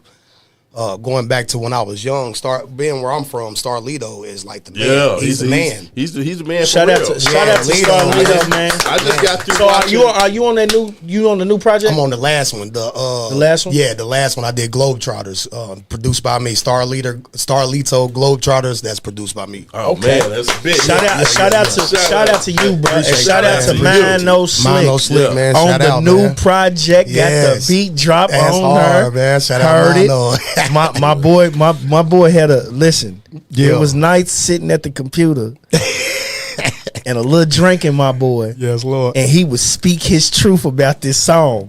And it's crazy because guess what? Lito dropped it right after he's saying what he's saying, and I'm like, man, okay, it's gonna be time. Man, that man dropped it, man. Shout out to y'all, man, because before you came in here, I told bro, like as far as with the music, when it comes to the producing game, I said, bro's up her. Like this is the guy. Yeah. This is one of the guys you go to if you want it done right.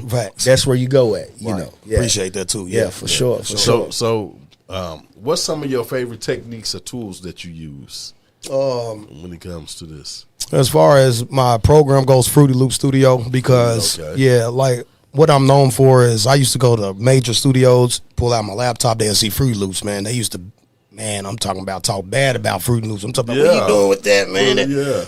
And everybody in the game is on Fruity Loops now. I was one, I can stamp that. You talk about Fruity Loops was the beginning. I'm one of the first ones ever. Everybody know this too. To ever record in Fruity Loops and stay in Fruity Loops. No Pro Tools, no Logic. So you never mess with the Pro Tools? Never mess with nothing else but Fruity Loop Studio. Shout out Fruity Loop Studio if y'all want to sponsor me. You. I know some people from her. Hopefully y'all see this. Yeah. Because I didn't change the game, man. I swear I go to some of the biggest studios around the world, man. They be like, no way you making this sound on Fruity Loops, man. And I'm thankful, you know what I'm saying, because God gave me a gift, man. I'm really faith strong, man. You know what I'm saying? He gave me a gift, man, that I knew that was my glitch doing something different in the game. You know what I'm saying? That's what's up. Now everybody using, man, you look on any commercial and they own Fruity Loops, man. That's all right. And it make you feel good about it. Make me feel good because they used to talk it down. And I'm glad I'm one of the pioneers of actually. So that's another proud moment in the game. That's another proud moment in the game for you. Yes, sir. So with that being said, what do you think about? Well, now I'm gonna go right here. have you ever stepped outside of the rap and hip hop genres, like any other? Have you thought about even trying to step into any other genre? Glad you said that, man. As of right now, and it's crazy you asked me that. I'm actually transitioning over into syncs. Okay. I don't even know what that is. Sync placements is for like movies, TV shows, video games. So is that's where you angling that? I'm kind of angling that way because Coca-Cola got me there. We shout out to Studio again and Mark Silverberg Dip, man, my dog, man. We did Real Murders of Atlanta on the Oxygen Channel. It's playing right now, season 3.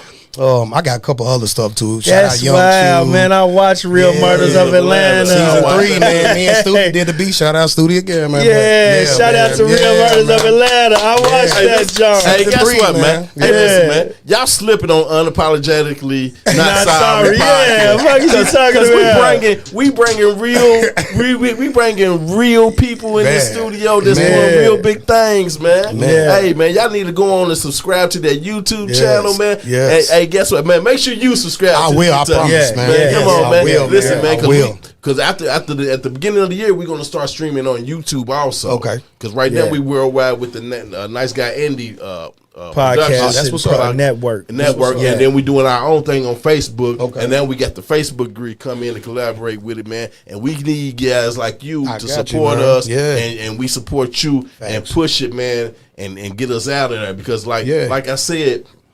Man, you blessed. Yeah. Now you listen, bro. You blessed. Yeah. I ain't even gonna sit here like when Bucci was like, man, we got such a. I had never heard of you, right? right. But right now, I'm sitting here talking to you. Yeah. I'm like, this is a good interview, man. Yes, sir. This is a real good interview because this guy right here done touched a lot of different people. And he can help a lot of people if they're watching, right? Yeah, yes, sir. All they gotta do is sit down and listen. That's all. Man. They you got some jewels for them. Yes, sir. You definitely got some jewels for them. So with that saying, what do you think is lacking from people making great songs? The thing that's lacking pretty much here locally, I would say, is not enough individual. You know what I'm saying, like individual sound. Everybody trying to sound like, and it's not their fault. You know what I'm saying? Right. And when people say that about Lex, I kind of take it for the artist because, you know, we all have preferences of music we like. So any music you like, you're going to have, you know, some type of influence from it. Yeah. Let's just say that. You know what I'm saying? But if somebody was to break the mold and come with their own sound, which there are a couple of artists here that do, but if they was to come up with their own sound, I believe that'll break the barrier for Lexington. Well, I'm going to tell you what I think. I'm going to tell you I think people don't gravitate to Lexington slang. Right. We got our own little slang for real, man. Like we got a word that we use that we've been using since I was a kid, like cat. Like, cat means weak, lame, soft. That's whatever. Cat. That's cat. Nobody uses that. That's fact. That's fact. And then when we say it, motherfuckers look at us like, "What the fuck you talking about?" But that's just like that's weak shit. Did Rec originate from here too? Absolutely. I thought so. Yeah. Listen. Because listen, I'm only saying that because I'm not from here, and when I moved here, that's crazy you said it because that's one of the words I kept hearing, cat and wreck, and stuff like that. Man, like, you wreck, and cat, what's a wreck? Cat, wreck. I like wreck. What else we had? We had y'all do the we definitely did the and let them tell it. Listen to this. We started the driver. We started the driver. We did do that. There's a couple dances we started. That's dope. You feel me? It's a couple dances we started. This is a couple dances that our Louisville people started too. Shout out to Shiz. Shout out to Shiz. That they call the John Wall. Yeah, it's a couple shit that Kentucky started. Yeah, they coincide with each other. But that's what I'm saying. I think Lexington, these young guys, they need to, instead of start trying to sound using the slang that Atlanta or Florida or whatever they using. For sure. Use your home slang. Man, Atlanta been biting off us. I don't care nothing about nothing. I'm unapologetically not sorry. Atlanta for a reason. Nah, I'm gonna keep it real. Y'all done try to snap a lot of shit that we got to eat. We come down here, man. Y'all love us. We country. That's why they call it country niggas. Atlanta, man. Top of the South, baby. But like I said, man, like these guys just gotta start using that because once cat get out, it's gonna go worldwide. I don't care what nobody say. I don't care how much you don't like it or don't like. We've been saying it for years, and it's only in Lexington. Facts.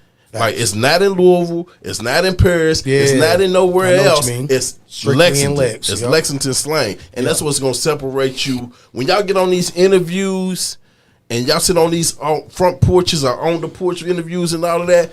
And when they ask you, you gotta say, "Man, that shit's cat." Facts. That's cat. Then the interviewer is going to ask you, "What is cat?" And that's going to bring it out. Yes, y'all got to start. Peep this. We got some viewers on here, and I want to throw this in here because I see Trap's on here. Right? Shout out to Trap. We was just rapping about Trap, but Trap said some stuff, and I really like what he said because he said people come here and don't understand slots. That's why the real need to keep this going. Every city I'm currently in, they sound like Chicago and Detroit. Yeah. Mm-hmm. I honestly have to agree with him. Yeah. But the reason I feel like that people keep trying to say we don't have a sound, because I'm gonna keep it all the way 100. People steal from us. Right. I promise you, bro. We're a retirement state where you come and get a lot of money at. People pass through here. People rap about us in their songs. I think we might be. Let me tell you something. I think we might be the. If you can call us a small town if you want to, right? Yeah. No, I want to go look this up for next week. Now, guess what? I want to go look. We are the 60th largest city in America. Listen, what I'm going to tell you. But I want to go look this up for our next. America has over 20,000 cities in America, right? Over 20,000. Mm-hmm. And okay, just imagine this: a land of 20,000 people to get $1 million, and you number 60. How close are you to that $1 million? Mm-hmm. You see what I'm saying? Yeah, that's how big Lexington is. We're not really that small. Okay, just think about this. Everybody, I hate when people say, "This is a small town." This is no. Guess what? I don't care what city you go to. Yeah. When you go to that city and you get to talking to people, they gonna say, "Man, this town's too small. Everybody know everybody." No, it's not. Any city. I don't care what city you go to. You can go to Chicago, and the dudes in Chicago is gonna say, if you watch their interviews, they say Chicago's too small. Chicago is like the 3rd largest city in America. Facts. And they saying it's too small because they don't go outside of their comfort zone. Right. Yeah. Like I don't know if y'all ever heard of the show called Cheers, right? Yes, sir. Y'all ever heard of Cheers? Cheers with the little bar. Yeah. The little bar. Guess what? The world, the black community, I'm gonna say, is like Cheers. Everybody want to go where your people know your name. Exactly. The intro. He's silly. Hey, you like that? You Bucci? That's all. Everybody That's crazy because nigga, they stayed in the bar. We didn't know what they did outside of the bar, but they was in the bar every night. Guess what? Everybody like to go where people know your name. So guess what? When people want to go out, they don't want to say you can tell them it's a club such and such and where. But if they ain't popping in that club, they don't want to go to that club because people ain't going like, "Hey, what's up, my boy?" They don't want to go to that club. They want to go to the club where people like know their name and know who they are. And that's the same way around the world. They don't leave their neighborhoods. They don't do nothing. Everywhere's too small. Everywhere you go in the world. I remember being in Atlanta, lost in the mud, right? Fact. And everybody talking about, "Man, Atlanta too small." Too small? I'm on 285. It take you around the whole city, right? But it's too small to the people there because they used to be in there. And now that social media is intact, the world is small. Yeah. Because when we was younger, or when I was younger, to know what they was doing in California, you had to read a magazine to see it on TV. Right. Now you can get it in the palm of your hand. That's why everybody sound the same, dress the same, look the same. The style ain't no different nowhere. It's the only thing that's different is your accent. Yes. You see what I'm saying? Yes. And guess what? Nobody's doing nothing different. I just got out of the feds, and I want people from California to Mississippi to Florida to New York, right? Guess what? Everybody had the same story pretty much. Facts. Majority of the people in there had the same story. The only thing that's different is either more or less going on where you from. Right. Other than that, we all doing the same thing. Chasing money, trying to hit on some women and enjoy life. That's pretty much it. That's real. You see what I'm saying? Yeah, that's real. For sure. So for people to say Lexington is small, just get outside of Lexington. Get outside of New Circle Road and ride around. When you go to the mall on a good Saturday, how many people do you not know? Yeah, fuck you mean. Facts though. Walk through the mall on a Saturday and let me know how many people you don't know, because you don't talk to everybody. But yeah, that's right. I can guarantee when you walking through that motherfucker, you ain't. Hey, what up, John? Hey, what up? Is Patricia? You don't know these people. I don't know, man. I be seeing people that, and then when I talk to them, I'm like, "Where you from?" Lexington. Yeah. I ain't seen you a day in my life. Like, where'd you grow up at? They be right. I grew up out there off of George. You know where Georgetown Street is? Like who's out that away? Man. You see what I'm saying? Like, so we just confine ourselves into the inner city, to the inner circle of Lexington, and call it small. Yeah. Or that's just like any other city. Facts. You see what I'm saying? We might not be as urban as a lot of different cities, but we're not a small city. No, not at all. Now, if we're the 60th largest city in America, we can't be a small city, man. Facts. You see what I'm saying? And then a lot of people base it off, well, y'all only getting such murders a year. Man, that don't mean nothing. That don't mean nothing. I don't want to live where I can't come outside and my kids can't play. I don't want to live in that environment. I don't want to be ducking bullets every day or looking at having a funeral every other day. And I'm saying, oh man, you know, such and such just got killed yesterday. I think these niggas is stupid. I'm saying this. Listen, fam. I feel like niggas just need to live in this retirement state. It's shit over with, man. Listen, man, we had a good run. Man, listen. Man. We had good legendary stories and everything. Y'all, let's just go back into the. Let's go. Hey, fuck it, because there's plenty of money. You see what we doing right here. Yeah. Nigga don't have to be out there in the fucking cold. I'm gonna keep it real, bro. Like I'm being all the way 100, man. Like, listen, do you see this shit? It's business ventures everywhere. It's something to do everywhere. Somebody's trash needs to be taken out right now. Yes, sir. Yeah. Yes. I know a guy that be downtown that makes $10 a day from me to take out trash every day. Yeah. And that's 7 days. Yeah. That's $70 a week. Yeah. I'm about to just to take the trash. I got you. Hey, listen, $70 a week. That's all you need. Nigga. And guess what? I mean, I'm just keeping it real because listen to this, and he does it with his head up. Yeah, it's crazy because pride is the biggest killer. The other day I had a lamb chop meal. Listen, I had a lamb chop meal, and he came to do his job or whatever, and I said, "Man, you like lamb chops?" Guess what this man told me? Man, I was a top chef. Yeah, he's homeless. No, life can hit you. I said, hold on, what? And he's taking out the trash from me. I said, what? You man? He said, man, I am a top chef, so I cook for. I said, man, you know, man, and I'm knowing he's for real, but I'm like, man, you lying, man, because I'm seeing where he is at this point, and I'm like, bro, you was lying. He's like, man, do you know? And guess what? He may be homeless, right? And still works at one of the top places. I'm not gonna put it out there because y'all just heard me say he's homeless. Right. I'm saying this. As far as cleanliness, you never expect that this guy is clean, but he has no home. Right. Yeah. I'm like, he has no home, and he explained it to me, broke it down like, look, I go to work, I do this, I take care of my woman.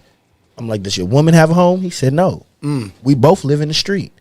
Hey, well, guess I what? do this for extra. Guess what? Bucci, I'm gonna tell you something. Listen, bro. They just built a warming shelter over around where a 1302, a 1602 Versailles Road, bro. And all you got to do is come up, and it'll walk you right up there. I think that nigga got a Benz though on the low. I'm just trying to catch him. I'm gonna catch his ass. I'm gonna catch his ass. Something's going on. Nigga, you a top chef and nigga get paid $10 a day to take a bag out. Come on, man. That nigga got a Benz. Yeah, something going on. I'm just fucking around, man. Prayers for those that don't have a home, you know, and that's for real, man. But we're gonna get back to this music, right? Okay, we're gonna get back to this music because I got a couple more questions I want to ask you before we get into some hot topics, right? Yes, sir. What do you like when you making music with people, putting people's albums together? Do you help them with their song placements, or do you explain to them how important song placements are on their album? Yes, for sure. So how do you go about structuring the album? We usually go by what songs fit where they supposed to be at. If that makes sense. It's hard to explain, but each song has a purpose. Yeah. The first song should be your intro to whatever the album's should about. Should it be hard? Well, it depends on the album. If you singing and stuff like that, it could be real soft, real sweet, real beautiful. You know what I'm saying? Some people actually talk intros. Some people actually give skits. Yeah. So it depends on what you're trying to give. You know what I'm saying? Like if it's a trap artist, that first song better be your hottest song. You know what I'm saying? Better be. Yeah. Because after that, you know, the I attention learned, span I of people learned, is I learned over. that. Yeah, You gotta it's come in over. hard. It My better first, be your my first one, project yeah. was under GGE. Listen to this. My first project under GGE. It was, I think it was probably one of the most difficult but easiest song placement situations I ever had, because I thought that it worked like you put your weakest song to your best song. Yeah. That's what I felt like, right? Yeah. Even though myself, I feel like that whole project is legendary. Right. I've had people tell me that it is what it is, but I'm saying myself. Yeah. And then I start going to I'm gonna tell you what taught me. I start going to open mics. Yeah. And I realized, like, when you go up there to do the open mic, right, you want to be the last. You want to be the grand finale. But then when you do these open mics, you realize at the time that it gets to the grand finale, guess what? Everybody gone. Clearing out. Everybody gone. I don't care how good your performance is gonna be, who you think you are, who is none of that. So now, and then that led me to a place to be where when I'm in any kind of situation like that, I don't care if it's You gotta bring the hardest songs. I gotta bring the hardest songs. Plus, guess what? I want to go. Let me go. Yeah. Let me go. Yeah. I'm cool. I'm Let me gonna tell go you a because I'm situation. comfortable. I know what I'm great to do. I'm gonna tell you something, right? Yes. I remember when True Story. I remember this too. True Story. Shout out to True Stories. True Story got a show. It was. Yep, it does. It's coming up on the 28th of December. Yes, sir. Stephen Kidwell. He's interviewing Stephen Kidwell here on this network. Y'all make sure y'all turn in. Back to my partner. Okay. I remember the first time I started when I made my first entertainment company. It's called Rockstars Entertainment. Yeah. And I had my boy Marcus Busters, we call him Bucky. He come out, right? Yeah. I remember that. So check this out. You remember that? That nigga bought him a Rollie. That nigga bought him a Rollie. That nigga bought him a Rollie. Hey, put him in the. Hey, I was the first CEO buying nigga shit. Guess what? I can't stunt. Guess what? You signed with Rockstar Entertainment. You was getting the car. You get the car. You get the Rollie. I remember. I was watching this shit. Nigga Buster come through on the flats. That's what. Nigga Buster come through on the flats. I was putting money in your pocket for real. And we wasn't making no money. We was making some street money, but we wasn't making no music money. What the fuck is you mean? Listen, understand this. So they was having a show down at what it used to be. What's that corner club that used to be on the corner of Main Street, right there by the hood? K2. No, right there by the hood. K2 or Kamikaze or no, right there on the corner of the hood, right Northeastern. Yeah, Kamikaze. K2. Kamikaze was on the other end. Okay, A1A. A1A. A1A. It was called something after that. But anyway, they had some dudes coming from Ohio by Cleveland that was supposed to been doing some type of media run for Def Jam. It was something. They had a show, and they had this. They did. It was Leroy. What's his name? Leroy Wilson. What's the dude's name? True Story know what I'm talking about. Yeah. But anyway, it was based off of. If you said the placements was if you sell the most tickets, you get to do when you the headliner. Yeah. You the headliner. Yes. So guess what? But me being the businessman that I am, This nigga bought all his tickets. everyone. This nigga bought all his tickets. Smart. That's the idea. I bought $500 worth of tickets, right? And I was working at Amazon at the time, and I took it to Amazon and gave it to all my co-workers. Nigga, a hell of an idea. So guess what? So we filled the building up. Yes. It was us. And then we got the headline show. And we got some dancers from Bryan Station High School to come and do the backup dance. Ain't nothing like them Bryan Station dancers. Listen, that's a legacy. I remember this. Bryan Station. Hey, what's her name? Is it Corin Davis? I can't remember her last name, but she's on my Facebook, but she know who I'm talking to. She hear this. But it was her girls and her little nephew or whatever, and they all in college or doing whatever they doing now, right? But we end up winning the performance. But before we could even get on stage, we had it so packed out for the time. Guess what they did to us? What? Had the dude from Nappy Roots. They seen how packed we got it. It was like they was great to tell us to come on stage and perform. Hold on. They gonna let him perform and he lose our crowd. He lose our crowd. You think I wasn't mad about that, boy? From the Roots. from the Roots. I can't remember. It was just one of the Nappy Roots dudes, but he lose the Shout out to Nappy Roots, man. Y'all Definitely know, shout out y'all to know I Nappy rock Roots, with man. y'all, man. Shout out to y'all. Don't, man, don't Big tell me y'all B's. ran them on off, man. Big I B's, love man. y'all, Shout man. out. But Love y'all for what y'all gave to the culture, brothers. Yeah, they lost the crowd, but they come. But when we come back, because they our crowd, they really our crowd. We got $500. profit. We got $500 worth of people in here. So we went on and did that, and we end up us and True Story end up splitting the decision to go to Cleveland and perform. And we went. I don't know if True ever made it to Cleveland. I ain't seen him. I don't remember him coming. But we went up there and performed.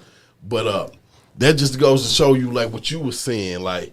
When you get there, you gotta get in there and perform. You got to. Get in there and perform You got when to that show crowd- out. when that crowd is there. Right now, there's a spot called Mike Champs in Louisville. Yeah. I don't know if nobody knows about it. I know you know about it.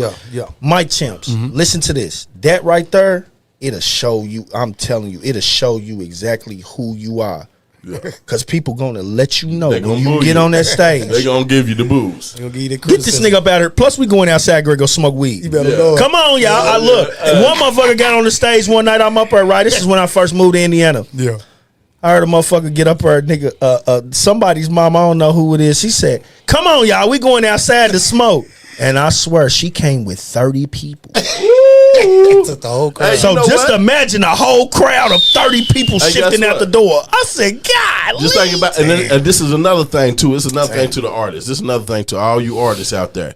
When y'all going to do these shows, make sure y'all got 10 to 15 people with y'all that right, know your y'all that entourage. know y'all music. There you go.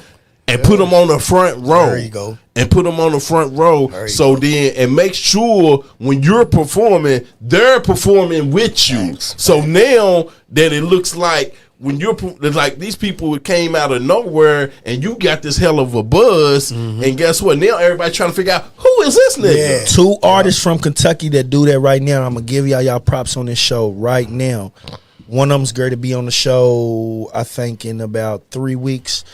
SOE Wody Yeah. is one of the artists that does exactly what he's talking Yeah, about, that's right? what he need to So do. when he moves and when he comes with anything, guess what? All of them boys that come with him, Yeah. they know his song, There's you got to know your Word music. and they going crazy behind him. Facts. There's another one, Sonny Blue. There's an Facts. artist named Sonny Blue from I know Louisville. Mm-hmm. Yeah. Listen, Sonny. these people got dances and everything to this That's, music. hey, that's it. They move a crowd. Is that the one that was doing the line dance? That all the dance, yeah. When I was doing it, yeah, man, my boy, like, man. so I see that, and even me myself, like, it's so many people. I ain't even gonna lie. There's a lot of the guys that know my songs. There's more of the girls that know my songs. I'ma But tell there's a you lot of what. my guys that don't, and it be tripping me out because I be like, damn, bro. I'ma tell you like, what, this is a hard listen, bro. song, bro. Listen, You don't bro. know that. I'm gonna tell you something. If DD the Fat Mac Yeah. would get into rotation and get on top of what he got going, like really get on top of it and get the backing that he Diddy the Fat Mac need to give me back my peoples. listen, bro. If he gonna sit back, if you gonna sit back and not push, give me back my peoples, Man, and let's listen, get bro. it, man. Hey, Let's listen. get it. Let's blow this shit up. I know Put Queenie on that in bitch too. We gonna go Lexington- Shout out crazy. Fat Mac, man. and Fat Mac in Lexington, Yeah. they know his music word for word. They do. I seen that. Yes, sir. That's Listen, a good bro, follow. but at the end of the day, man, we gonna get back to this. I only got a couple more questions Nah, for you. Then you we gonna good, get bro. to some hot takes, Yeah, and we're gonna take a break. And Yeah, get we some more we shit. gonna take a break, shout out some more, get some more bills paid. But You know anyway, what it is. what are like some of your favorite type of songs to make? My favorite Yeah. is the melodic sound, and a lot of people they talk bad on it, but if you know what you're doing with it, you can do miracles. That's the auto tune sound. Okay, Love it, man. Love that. But Said it shit. wrong. Swag. Nah, I said it wrong. Avios. RVOs. That's the name of it. Is that true story up there? Nah, at the That's studio, studio. but you know he was Yeah, there. yeah, he he right was there. definitely there. Hey, knows well, who if knows Studi was up, there, he yeah. know what I'm talking about. We had that thing lit. Yeah. Hey, guess what? I'm gonna tell you how lit we had it, right? This is when K State and Big Scoop, and if he on there, he was in the building too. Listen, so the club had VIP sections. That might have been like one of the best clubs with the sections. And we had That was sections. one of the best. Listen, it had sections, right? So I had got a section in of like when as soon as you come in the club just for the artists, you know, because I had like 4 artists at the time.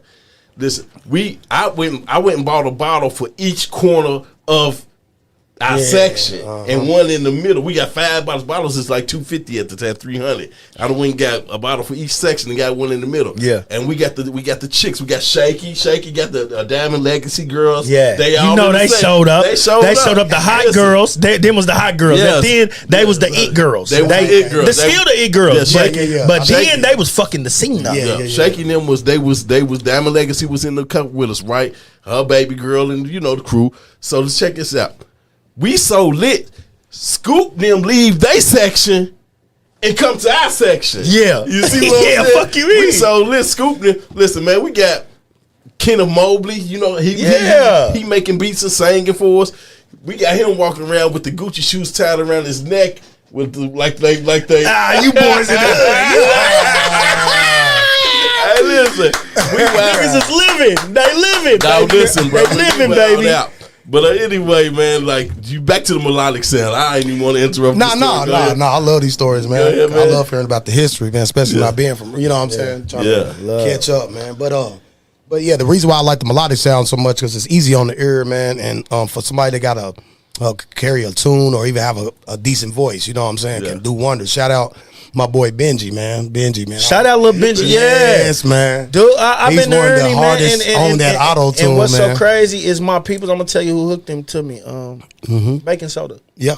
Baking Shout soda out hit Baking me. Soda Blue. Baking soda hit me to him. Like on Shout some out real Baking shit. Soda. Shout out Yeah. Mr. K, nigga. Yes, man. One of the realest from the West Side. My boy. young nigga. Yeah. Shout out to that nigga. But like I just got hip to Benji. I was not hip. Yes, man. He dropped Tough. He dropped a song about a couple weeks ago. Yeah. And I synced that video. Yeah. Is that he did just drop one and he talking that shit last week. Yeah, it was like I said this boy right here, it's crazy. Yeah. I'm gonna tell you and what. It's that auto-tune sound, man. Ain't nothing like it, man. Yeah, Man, yeah. I'm fucking with it. I'm fucking with it. I'm fucking with it. I'm gonna tell you what. Who was just now really starting to go crazy with the singing vibe, rap vibe? Gino. Oh man, Fatal. Absolutely. Free my nigga Gino, man. Good Gino good dude right great. there, man. That was my boy, listen, man. Bro. Gino was about to take off with that Gino sound. Gino He is was one of ones that had a the chance, as from for sure. kids. Listen, there was only young niggas. I'm gonna lay it all out there because State was doing his thing, all of them, but there was the upperclassmen of us. Yeah. You feel what I'm saying? They was in the class with me. Facts. So young niggas, I'm gonna tell you something. There was nobody doing it like that. Outside of Queedy, Fate. I stick to this. Queedy, Fate, and this is from the East. I'm saying from the East. For sure. Queedy, Fate, and Wody. Yeah. Wody, but that was Nephew, so Nephew came like boom, but there was nobody, and then Messy, man. Yeah. Like these little niggas was the ones that fucked the game up for me. Facts. Like when I seen them doing it, them niggas inspired me, and I swear, bro, I don't never hate to be like a nigga. I was watching a nigga, and a nigga made me feel like I need to do that. Ain't no I can do it because I've been doing it, but nigga, I need to do that. Right. Them was the ones. Check this out, man. Understood. Gino Respect. was a artist. Yeah. He was Facts. a real artist. I'm talking about a real artist. Yes. Like I remember going up to when y'all was doing the thing up at the strip club. You remember that? And I seen him. They just like doing the warm up mic check stuff. And I seen him, and I'm just watching him the way he's moving, the things he's doing. And when he got off the stage, I went over and introduced myself and talked to him. When we called my case, he called his case right after. We in the cell together, right? Yeah. And I was telling him, I was like, man, I remember seeing you. He said, man, I thought you was some big executive. You said you had on so much ice. And that's him. That's him. He's a regular street. Like he said, bro, you had on so much ice. And he said, when you was, because I was telling him, bro, you a star, bro. You got the present, bro. Yeah, you got everything it takes. You just need to keep on going and getting with it. And one day you're going to be out. Yeah. Be out of here. Facts. And this is whatever. So we in jail talking about it. He said, man, I thought you was so big executive producer. He says, and he said, man, I went to Slyme and I told Slyme, man, the producer, the executive over there just came and hollered at me. And son said, nigga, that's my peoples. What you talking about? Nigga. Cause I know niggas work so hard for this shit, bro. Like these niggas been grinding. Let me tell you something, bro. Yeah. I've been rapping since I was 7. I didn't take it serious. I took it serious before with my brother. Yeah. I was 14 years old. My brother took it serious, got a studio, boom, boom, did that. I looked at it like, nigga, we was more street niggas. I don't give a fuck about this shit. Shit is what it is. and then my nigga revisited. Yeah. So it's so crazy how it happened that this was a destiny. But I had to get that bullshit out of my system. Yeah. Facts. Them niggas right there, they was the ones that made me believe, bro. I remember I used to sit in jail, and they'll tell me what Queedy was doing as far as rappers. These are the rappers that I knew about: Queedy, Divine Karama, Yeah. and Fate. But Fate was in and out of jail. Yeah. So he would've Queedy, took- and then of course my nephew Wody. For sure. So I'm listening to these niggas and I'm hearing what they doing, and I'm like, damn, I swear I sit on a bunk and I said, nigga, when I come home, I got to do this. I got to do this. I got to do this shit. These niggas is getting off. Fact. And I know I can do this shit. I got to get off. So, like, as far as, and then Mano Slick. Yeah. God rest Hooley. I told the story last week. Yeah. Like, he put us on the phone and I said, man, on my mama, like, I got to make it right. Like, this is something. So, like, I got a question. Let me ask this question before we hit this break, because we're gonna do a little bathroom break for everybody. I got one more good question for you too. For sure. And this ain't even got to be long. Just Okay. you No, can we make it good. simple. Yeah. Right. Through so you've been here Hey, from hold on, from Go ahead. okay. So you've been here Yeah. from 2019. But we're gonna say 18, but 19 Yeah. was your spike. Boom, boom. You heard. Facts. What do you from this culture? You not being from her, Yeah. and you knowing her. I understand you got to work her, all of that. Facts. What do you take away from what we have to give? Now, and I'm not talking about the style. We got to create our own style and all that, because the thing is, we've let so many people intrude us. Music wise, we have become like everybody else. The only person that I feel like that is original right now in music is California. Okay. But I kind of feel like that y'all tripping. Yeah. I don't know what the fuck y'all doing out there. Y'all tripping. All love. Shout out to Chevrolet. Shout out to the brothers in Nickerson. Shout out to all y'all. But I feel like y'all tripping. Y'all taking the culture and y'all revving the engine a little bit too hard for me. Facts. What do you take from us, Kentucky? Not Lexington, Right. Not Louisville, because you work with all artists. Facts. What do you take from us, and what can we add outside of originality? Because you said that. Right. I know, we know that. Yeah. What can we add that will make it possible for us? Biggest thing about Kentucky is the history we have with our reputation, and I believe if we can get past the reputation of Kentucky just being a country place or a small state or whatever, and people start looking at the value that comes through here, then I believe that a lot of things would change. You know what I'm saying? Because the biggest thing I think about Kentucky is unity. I'm gonna be honest. Yeah. And even here locally, I know you said not locally, but there's so much talent. I believe the unity, we could just unify somehow, that would be so much more we can do, because we allow like little small things to mess up some certain opportunity that could be good for 4 or 5 different people. That's where, look, I swear this is where my mind is. I'm trying to hurry, but this is where my mind is. Yeah, I swear. so and that's what's the problem. But if somebody was to really pave the way, and that's kind of what I'm trying to do, you know what I'm saying? Try to pave the way from the side, and not so not a personal situation. A lot of people. Did you know none of us was in the SEA Awards this year? See what I'm saying? None of us from Lexington to Louisville. See what I'm saying? Don't think I'm throwing no shots at nobody. From Lexington, being for real. From Lexington to Louisville, none of us was in the SEA Awards this year. Yeah. Go look it up. Yeah, no, that's real. That's crazy. That blows my mind, but it is what it is. You want me to tell you how I look at it? I take self accountability. Yeah. I guess my grind wasn't hard enough. Right. You feel what I'm saying? I can't speak on nobody else. I guess my grind ain't I hard understand. enough. And guess what, bro? Just think about what you just said, right? Yeah. Just think about if we take 5 of some of the biggest artists that we got right now, right? Yes. And they all 5 start doing their own tour run, like fund it, go to a different city, Facts. rent out a venue, and promote it in that city for a month or 2 months, and put the show on. Yes. And then go to another city, Then another keep city, moving. another Yes, sir. city. Then guess what? On the next run, each 5 of them, they can bring 5 more people with them. Facts. You I see feel what like I'm we saying? could have did that with our mission. I just feel like we didn't follow up. Yeah. And I'm not trying to brag. The biggest independent show in Kentucky. Huh? In the city. Yeah, it might have been in Kentucky. Yeah. Man, I'm just saying. Yeah. Jack has professional pushers behind him. Yeah. True. I'm gonna keep it real. Right. Jack has professional pushers behind him. Bryson, all love to y'all. Fuck with y'all. Real. But yeah, we did it out of pocket. 22. Yeah, we did it out of 22K. pocket. We did it out of pocket. We did a big show.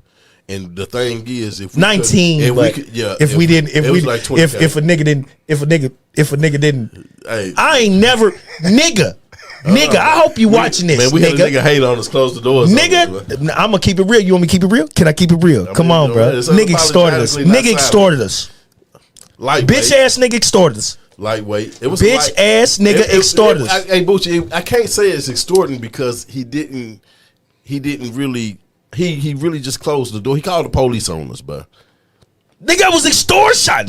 He just didn't use gangsters. He used the law. He used the law. He called the police. He wasn't getting what he thought he was going to get out of it because we wasn't going for it. Shout out to the big homies. Shout out to the big homies because I'm gonna keep it both of the big homies. Because I'm gonna keep it real, nigga. They kept my head calm. Yeah, in the whole thing. I was on a whole different. I was on something else about what you did, bitch. Yeah, but yeah, he called we'll leave it there. We'll leave it there. We just leave that there. But like I said, man, if people can come together, like we got to get 5 hot artists from like right now. I'm seeing the young boy from out north, man. He's all over the place. Mr. Zales, man. Zales is all over the place right now. Yeah. And I'm shout out to his manager too, Black ass nigga. Shout out to his Corey. My nigga, that's my nigga. Corey and Zales is working. Yeah, they working. And I don't care how y'all feel about whatever. Y'all at some point, y'all got to put that pride and ego to the side and see who's got. If he got motion, bruh, and y'all need to start collaborating with people that got motion with each other, bruh. Yes. And then guess what? Y'all need to start pushing this music and pushing this Lextown stuff. Facts. It's 859 movement, man. There you go. It's Lexington, Kentucky movement, man. There you go. And guess what? We're going to put Paris in it, Winchester in it, lock all of these connecting cities down to it, and just start pushing out. Pushing out because that's exactly what EST and them did. Yes. You see what Corey, let me get a song with Baby Loaded. Corey, I know you gonna watch this. Let me get a song with Baby Loaded and Zales, man. Listen, bro. Shout out Baby Loaded. I want to hear a song with Baby Loaded and Zales. Listen, bro. I'm putting that out there. Get them people to working together, man, and then start pushing the move. Ain't no big guys and little U's and like that, man. No. Just everybody put y'all. Guess what? Come to the table. Facts. Put y'all little $5,000-$10,000 together and say, listen, man, if it's 5 of us, we all got 10,000. That's 50,000. That's 50,000 right there. Come on. Now let's take this 50,000 and make something happen. Fact. And I'm talking about together.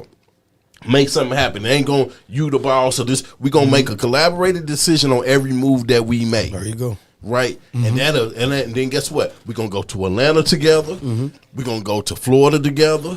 We're gonna go to the Carolinas together. Facts. We're gonna go everywhere this money can take us together to make another bag. Facts. And guess what? We're gonna keep splitting this Keep bag it going, up keep and going. keep on going together. going. And then once we get to a certain amount of money, once we turn this 50,000 into 500,000, Yes. now we can start branching off and bringing other people in. Yes, sir. Then we take that 500,000, make $1 million.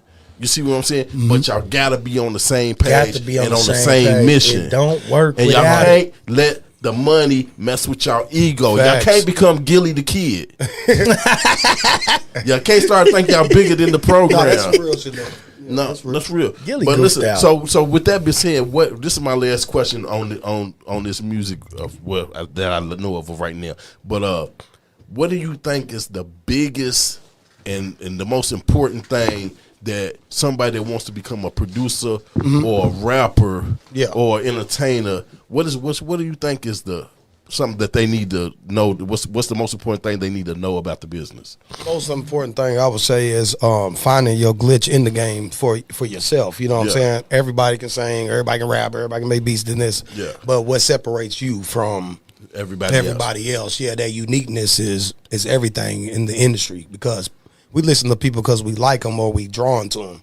You know what I'm saying? You could take 3 different artists and give them the same song and have them rap it, sing it the same way, but I guarantee you're going to like somebody different. Something different. I mean, you know what? You know what I'm saying? When you said that, it goes back to tell me, like, when I seen that, remember when Migo came out with a song and then T.I. was like, he had the beat first. Yeah. And they played the song that T.I. made. And it hit it right. Then hit like the Migo song. Yep. And that goes to show you. It's not like, guess what? Another thing is, talent ain't everything. It ain't. No, because it's a lot of business side. It's really about timing. Timing too, yes. Timing, you know what I'm saying? Yes, if you can catch the right wave and get on it, and get on it, but you got to be working to do that. That's what I teach my artists. I say either follow the wave and then find the end to it and get off, or just make your own way. Make your own way, yeah. And that's be the best way. I'm gonna tell you what, and guess what? Tony Wavy, he's doing that right now. That's my boy. I love him, man. He's Tony doing Wavy, that right shout now. out Tony. I ain't even gonna lie. He's doing that right now. He's not trying to fit in with everybody else. He's almost like calm down version of Andre 3000. Yeah. He's unique, man, and he's special, man. Yeah, he's different. He got his own different thing. And like Tony that. Wavy, the name fits him, man. And man, guess what? Shout out to Tony Wavy, man, for my being boy, different, man. Yes, Lord. Yeah, man. So, so when you come to Lexington, man, so how would you say it is? How do you like Lexington being your home now? I like it, man, because of the love that I get from the people, man. You know what I'm saying? And Lex get a bad rap, but if you really kind of looking outside in, you know what I'm saying, it's a nice place, you know what I'm saying? Because since I've been here, I've been able to flourish business-wise, you know what I'm saying? Seems like a lot of people come here and get their businesses going. Yeah. No matter what you in, I didn't business even know. gonna flourish. I didn't notice this, right? Because like my father's side of the family's from Dayton, Ohio. Okay, right. So I'm Lexington by way Dayton. You know, my mother's from Lexington. My father is born in Dayton or whatever. Yeah. So most of my family's on my father's side is in Dayton. So I'm in here, right? And my cousin Ron Trey all day. Shout out to Ron Trey. Shout out to Ron Trey. What up, Trey? He was coming down here a lot, was doing business or whatever. Yeah. And he would come down here, and Dayton's a small town. Sure is. But it's black. Yeah, all black. It's a black small town. Reminds me of a small Dayton or a small Detroit. Or the small Detroit, Because it's ran down like Detroit. Yeah. But he would come down here, and I would just take him around the city. We just ride, go kick it, just rap, just let him see stuff. Yeah. And he'd say, "Cuz, it's so much money in this town." I said, "Why would you say it?" He said, "Cuz, just look around. Everywhere there's a business." Right. He said, "It's a business open." Right. Him coming from Dayton, and I'm seeing, and then when I go to Dayton, it's like Dayton's got a dark cloud over top of it. It looks gloomy on a sunny day. Does. Yeah, you ain't lying. Because all the buildings is abandoned, ain't no business. It's like it's like the once the car industry went down, it kind of took Dayton down with it. So did. You see what I'm saying? Yeah. And once he seen that, once he started pointing that out to me, and I said, then I'm started to ride around, getting outside of New Circle Road, and I'm seeing how big Lexington really got. Like Nicholasville Road is touching Nicholasville. Yeah.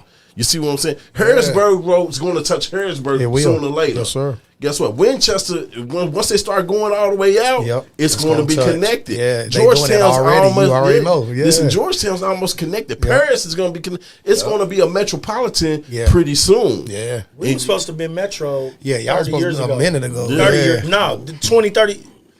How am I? Yeah, 20, 30 years ago. It was supposed to be Metro when I was a teenager. Yeah, that's what they said. When I was a teenager. But guess what? The school, they were trying to make it bigger than Louisville, and that's for the attraction of the UK. That's what I was hearing back in the. But I'm gonna tell you, Lexington's one of the mighty love, brother. Only one of the only one city, one county places. Like, for people to keep saying Lexington is small, we one city, one county. Ain't no other counties attached to us. That's true, though. It's only Lexington. Yeah. So for us to be one city, one county, we are huge. Crazy. That's crazy. That is. We are huge. Yeah. You see what I'm saying? Because you go to Louisville, you got all these different counties attached to it. Or you go to Atlanta, they got all of these different counties attached to it. We don't got that yet. So once we do get it, it's just going to grow even more. You know what I'm saying? Yeah. By even saying that, now we're going to get into some old craziness, right? Listen, man, this is what I've been hearing, Bucci. I don't know if it's true, Bucci. But we tune in. We need callers. Yeah. We need callers. Definitely. Hold on. Let us play some deals real quick. This is what we ready to do. Shout out to Nice Guy Andy Network. Yeah. My boy Superfly Johnny in the house. It's a birthday. Happy birthday, Super Johnny. Yeah, man, that. We in the house, man. Shout out to them, man. Shout out to Brothers Bar and Grill, man. Winchester Road, man. Shout out y'all make sure y'all check it out. You dig? He opens. My brother, my family opens in the evening. Yeah. He closes, then he reopens at nighttime. You'll get you some of the best chicken catfish bites. The broccoli. The broccoli bites. Yeah. Ignorant. One of the best motherfucking hot sausage sandwiches since Big Money. So you know what it is. And shout out to the East Side. But we back in the building. Yeah, we back in. Let's get back on let's get back on it. We in that thing. Check this out, Bucci. Listen what I'm going to tell you. I don't know. Listen, man. I'm just going to say it, man. Listen here, man. They said this right here. This is what they said, What chat. they say? This is what they said, chat. What they say, chat? Hey, man, don't shoot the messenger. This is what they've been saying about Lexington, Kentucky. Give a shout out to our list real quick. Okay, let me pop you Give up. a shout out. Pop it back up, Superfly. You got to blow it up for me so I can see it. Pop it back up. Okay, we got Sis. We got everybody. We get out. Give us everybody. Yeah, we got Jose Ditto, the wrestler. He's a mass wrestler. Yes, sir. We got Rallo Green. Yes, we do. My boy, Rallo. We got my brother. We got a star. Green, we got a real star on her for real. Yeah. Make sure you look. Make sure you hit that. That's right. The brother, man. Shout out to Bone, man. Shout out to your new single, Going Crazy, down in that D-Town. Yeah, I know what's going on. You got it going on down there, brother. Love you, man. You know what it is. Who else we got? We got Joey Truex. We got Joey. We got Sis Natanya. We got Sister. We got Ariel Edwards. Yeah, Ariel. She ain't even called in. She was Tommy Egan. Shout out to little brother Davis. Yes, okay, Codeine again. Shout out to Codeine. We gotta get Codeine on this thing though. We gotta get Codeine. We have to get Codeine in. We gotta get Codeine's unapologetically not sorry about a lot of shit. He got a lot of stuff on his mind. He's got a lot of stuff. He got a lot of stuff on his mind. Hey, we got Talika Downing. Yes. We got Charlie Murphy. Shout Michelle Farrell. out to VLE. Man, shout out to Stephen Kaufman, man. Yes, sir. Sullen Roses on the motherfucking show. Roses. We got shout out to Wolford Jones. Who's that? Nene Mule? Yeah. Mule. Shout out to Trap Queedy. Trap Queedy. Zachary Mayfield. Yes, and sir. Cal's Mills. And you already know. Guess what, man? Shout out to all of y'all for engaging with us today. Those are the people that engaged. Yes, we need more engagements. Yes. Hey, listen though, this is what I'm going to tell you, man. Everybody familiar with the Swahili Elks Lodge in here? She's great. Get crazy. Hey, listen, callers? We need callers. Listen, man, because listen, man. Don't shoot the messenger. Don't shoot the messenger now. But this is the word. Simo's on her. Simo. This is word. I want to hear what you got to say about this. This is the word on the streets. This is the word on the street. They say, if you take your girl to the Swahili, that's the place where she gonna play in your face. They said 90% of the niggas girls that's cheating out here get slutted on by niggas in Swahilis. I'm just saying, they saying when you get your girl in the Swahilis, when she's sitting at the table,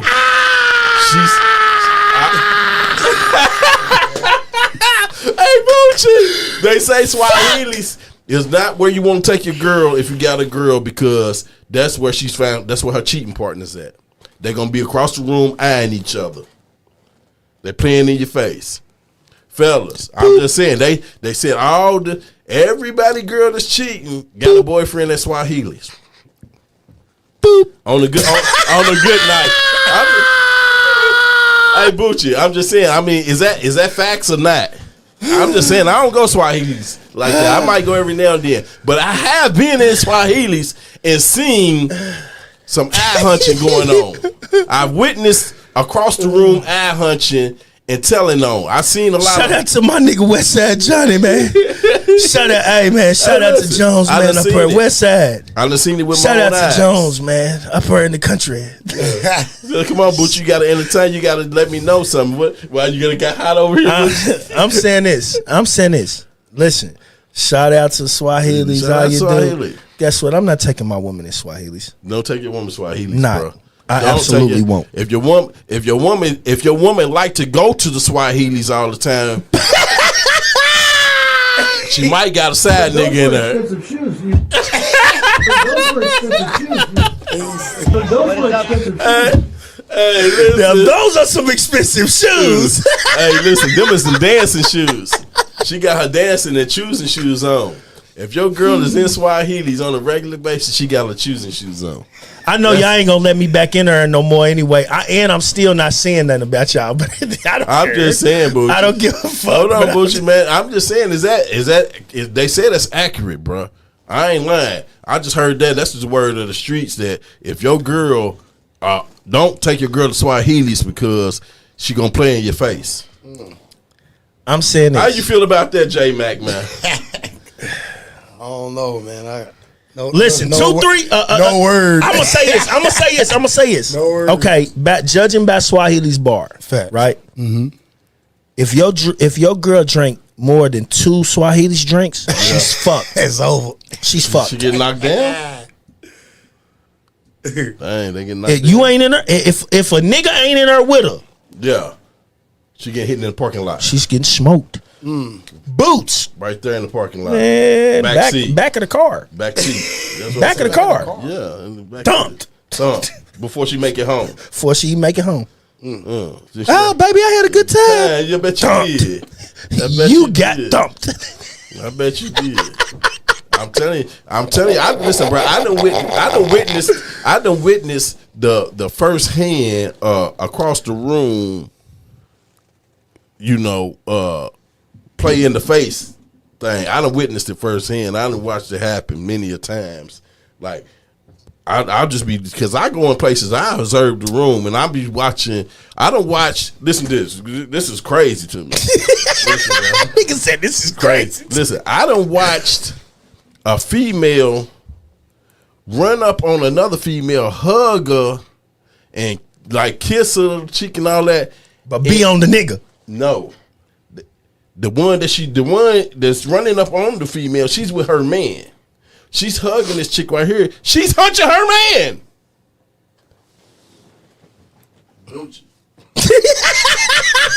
Bucci. I'm talking about this is some tomfoolery at the highest point. Like this is sis is hunching your man, sis. And we're unapologetically not sorry, so we don't give a fuck of what anybody's heard right now. We don't care. It is what it is. Guess what? hey, dear fellas, don't start beating y'all girls up tonight. Don't do it. Don't do it tonight. Don't you do it. Because guess I what? done seen it. Guess what? Somebody watching right now. I play Superman. You got me fucked up. A lot of you niggas is lucky I don't come in Swahilis no more. Man, listen, man. So, guess what? They said Swahilis, man, is not the spot that you want to take your girl if you don't want your face played in. If you want to get played, your face played in, let's take it to Swahilis because she will play in your face. Intentionally or unintentionally. Because one thing about niggas that go to Swahilis, they can't control themselves that much. They not Mo's out here. Look, Mo. What about the microwave? They be thinking they lost hanging about a microwave, don't they? They get fucked too. Listen, I'm trying to tell you, bro. Swahili's a dangerous place for your girl, bro. Hey, man. Many people done lost their girls to Swahilis. I ain't lying. This is a fact. If you lost your girl to Swahilis this year, 1-800 I need help. If you lost your girl to Swahilis this year, just understand it. But those were expensive shoes.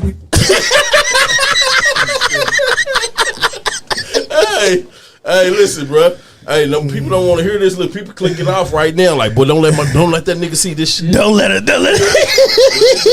Stop me from going Swahilis and do the line dance. Hey man, stop me from doing listen to the same songs every week. Hey man, it's a few unicorns in there. I know. It's a few. It's a few, and it's a few old ones, and it's over. Like, you know. Nigga said it's over. I mean, cause I'm an old dog. You feel me? I know. Listen, man, ain't too many people want no old cat, but a young nigga. Yeah. I ain't tripping on that, man. Like, it's crazy. I mean, see, hey, matter of fact, speaking of that, man, have y'all seen this Dr. Bryant? What's her name? You seen on the internet? What's her name? She just did an interview with Shannon Sharp. Light skin short. She thinks she a doctor. Says she ain't a doctor for real, but man, she thinks she know everything. It's cool. Man, listen, bro. Man, it's cool. Why ain't you got a man? No, I seen Paul Pierce. Guess what? Kill her out, nigga. She said she. Nah, hold on. I'm gonna kill her out right now. Oh, okay. Nigga, she said she dates multiple men. Yeah, I seen that. Paul Pierce said, "You somebody's work," and she was like, "Nah, we each other's work. Nah, you somebody's work." See, Paul Pierce come from the same town as her. Mm-hmm. He know her, so he know what she been going, what she doing. So she couldn't play that uppity up tough. I'm this independent, strong chick. She got on the TV and actually said that these young dudes is more mature and more entertaining than the older dudes when it comes to dating and this and that. And this is what I'm going to tell you, Cheyenne, Dr. Cheyenne. Them young dudes are trying to crack. Fuck is you talking Listen, about? one thing I don't understand how females don't never get. They be doing this a long time. Y'all be flattered by the approach. Like, all you got, if you smart enough, all they do is approach you with kindness and like this gentleman and pay for some stuff and make you feel good about yourself, and y'all go for it every single time. And then 2 months down the line, that nigga done knocked your eye loose. Then they get on. Bitch, he done put the pistol all in your face, bitch. Bitch, I'll kill you. But the thing is, they'll get on there and they'll start saying, they'll start getting on the internet. I got a female friend on my timeline. She done hit about 2 or 3 men, and every time she get a new man, she gets on there and brags about this nigga. Y'all don't, and they don't never last over 90 days. Bro, listen what I'm saying. Like, bro, quit bragging about the nigga until you know the nigga, man. Listen, it should be a thing to where you can't talk about your new relationship till you got a year in. At least a year in, you can't really brag on. I'm hearing you. Because y'all be bragging on these niggas for these first 30 days, and then 60 days and 90 days come, and that shit turn into a tragedy. Bitch, all you left with was a pair of cool grays or them Gammas. Bitch, all you left with was Gammas. No, it be you Gammas, you ain't get a bill paid or nothing. All you got is the Gammas in the outfit. It'd be a lot of. I mean, it'd be a lot of older women too, man. It'd be like a lot of older women too, and it's like, I mean, at some point you gotta realize that you gotta tighten up. Like, you can't just keep on going for the nice guy comments and I'm gonna take you out, or I'm gonna go spend $200 or $300 on you and make you feel special. Take a couple pictures with you. One thing about some niggas especially niggas that ain't got no women, they just got hoes. They don't care about taking no pictures. What the fuck is you talking about? Nigga, cause guess what? When I was single and mingling, I didn't care about none of that stuff. Listen, but we gonna go on a date. I'm gonna hold your hand. We gonna do all the fun stuff together. Shit, I was single, still taking relationship pictures. That's what I'm saying. That's what I'm saying. But women, they'll fall into that. Then next thing you know, they'll go with you without going with you.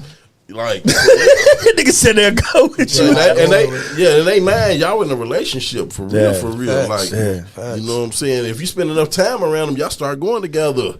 And then sometimes that's how a lot of these relationships happen. Because the nigga just be like, fuck it, I guess we do go together. And then next thing, he don't really want to go with her. Yeah. And so he's just bored for a minute. And then next thing you know, something new pop up in his timeline. Because one thing about women is this right here. They don't never want a nigga until a nigga got a woman. Bro, a woman don't want no man that don't know other woman want. That's right. For real. That's like, right. That's for real. Like most of the time, like these women out here, they be front talking about ain't no good men out here, this and that, this and that. That's because y'all want the women, y'all want the niggas with the women. Niggas can't cheat without women. Unless they gay. But what they talking about, okay, y'all want this nigga over here, and this nigga got motion, money, or whatever it is that you looking for. If you think, how many other women you think want that same nigga? Right. And guess what? Now y'all got to fight to see who's the best one, who gonna win this nigga over somehow. Yeah. Or he got to choose the one that he want the most out of y'all. Yeah. But at the end of the day, y'all still want that nigga. I'm just saying something, bro. My nigga Soda said, "Take a risk." I guess we just like it's just like you got to take the risk. Yeah. And like ain't nobody got nothing. Like I'm gonna keep it real. Like I said, there's unicorns that's still out here. I know a couple. Yeah. I know a few unicorns, but I ain't gonna lie. I feel like that they so fucked up and like damaged. Bruh. If a real nigga got a hold of them. Bro, listen. It might be a catastrophe. It might not even be go right. Bro. I listen, bro. I'm gonna tell you something I seen with my own eyes, and I ain't even gonna lie. And it might sound crazy, but it's true. There's a lot of women out here that had a lot of fun in their younger years and danced around and had a lot. They got they got a little history on them, right? Mm-hmm. Once they start reaching that one, that they start crossing that line to where these young girls agree to take their spot. When they find a nigga, especially a nigga from out of town, they become the best women in the world, bro. I watched it happen with my own eyes. I ain't gonna put nobody's names out there, but I'm talking about they become, you wouldn't even, the nigga from out of town don't know the history on them like that. Yeah. So he don't know. But they become that for that nigga because all the other niggas then I already know that history ain't gonna really. They know it ain't gonna be no future. But they locked that one nigga in, and I seen it happen. Like the hoes and turn into housewives. Let me ask you something. Does that directly tie to? And I'm hearing what you're saying. Yeah. But does that directly tie to a woman stating, "I need a man to put me in my soft era"? I don't know. I don't even know nothing about all. I mean, we don't. Yeah, we don't know. It's they be. But I'm just saying that's what they be saying. They use that. I want a nigga to put me in my soft era. Nah, man. Guess what, bro? They just want a nigga, man. They be saying they be trying to keep up with these internet Joneses and all that right now, bro. Like I don't hear all that weekend shit, man. Listen, man. Hey, check this out, man. Hey, Bucci, they done brought the Mizta out. Nice guy.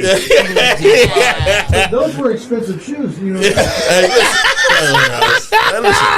listen, they getting caught up in this internet stuff talking about woody woo. Hey man, y'all ain't seen the sucker of the year of the world, the yada nigga on what's the nigga's name, man?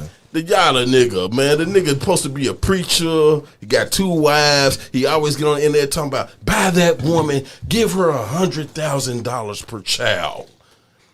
Make sure she does this. You seen the nigga I'm talking about? And guess what? This? You ain't seen this? Let me go. I got to Google this nigga. I ain't seen that nigga. I got nigga holler about give who 100,000. We gonna make 100,000, then you can have access to it. But Bucci, listen what I'm gonna tell you, bro. The nigga got so many women in his comments talking about you got brothers and this and that, and I'm sitting here like he probably cracking him. Bro, what I'm saying is y'all he turned them bitches upside down.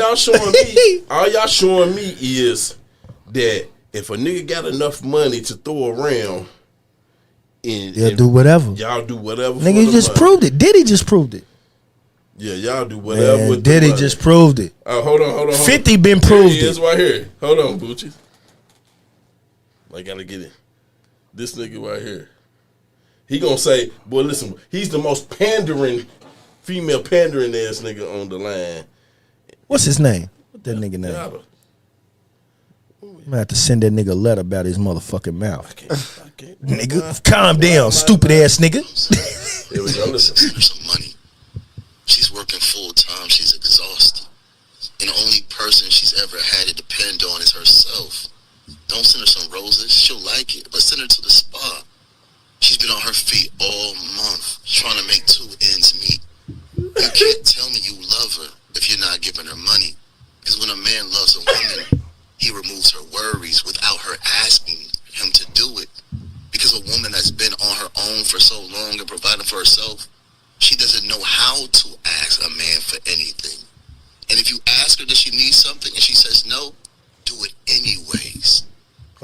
This is the nigga that got not every nigga is dealing with a woman that's hurt though. No, listen, not every nigga's dealing with a woman that's broke.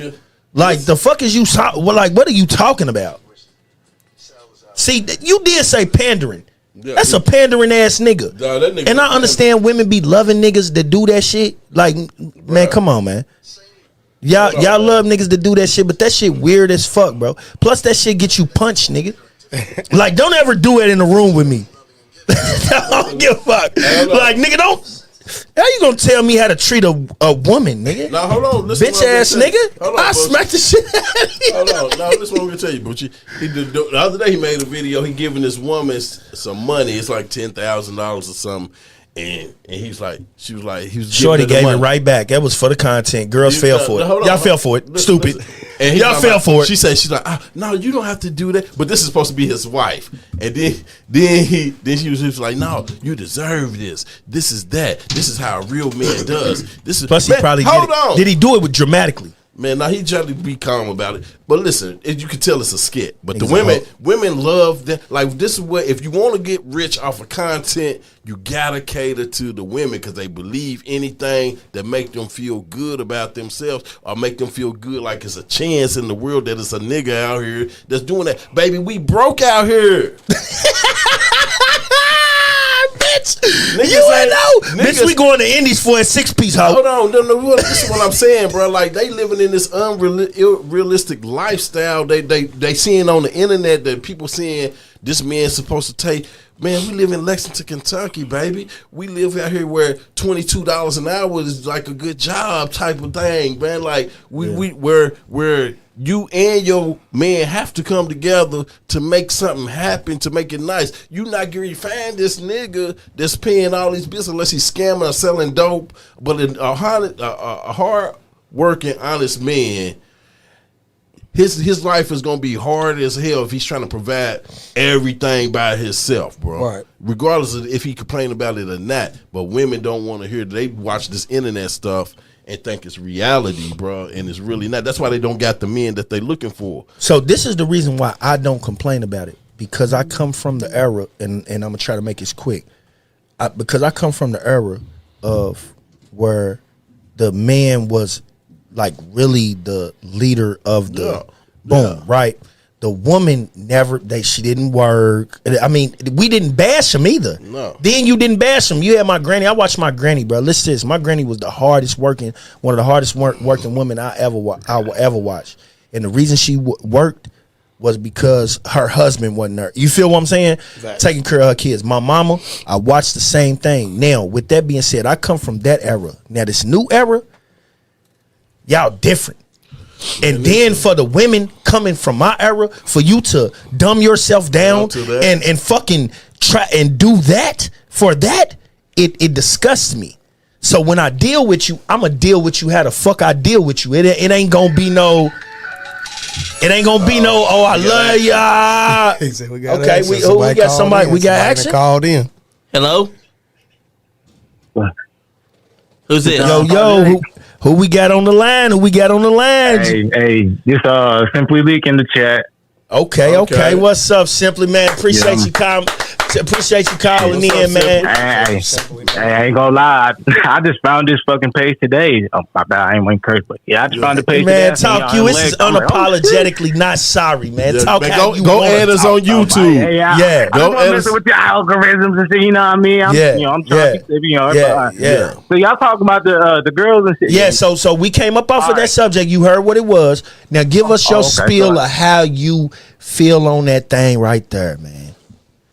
All right, so I got me a nice little thing. I'm chill, but when I was out there in the streets doing my thing, a lot of these girls, like y'all said, they be expecting more than what's really out here. Like, I don't know what you think we gonna be doing out here in Lexington and shit. It's Lexington, my dude. It's Lexington, nigga. They be thinking the motherfucker gonna pick them up in the Lambo, don't they, man? I don't know what the fuck they're expecting. Now, I can admit, I might just be down bad. Yeah. Some niggas be doing their thing. Nah, you never down bad, brother. Guess what? You heard, baby. Well, I mean, Feel that. Let him Talk know. your, do your thing. Pop your shit. Yeah. But I'm just saying, yeah. Niggas be doing their shit, but the bitches be fucking with the niggas doing their shit for like a season. They doing their little thing for a season. They have their little come up.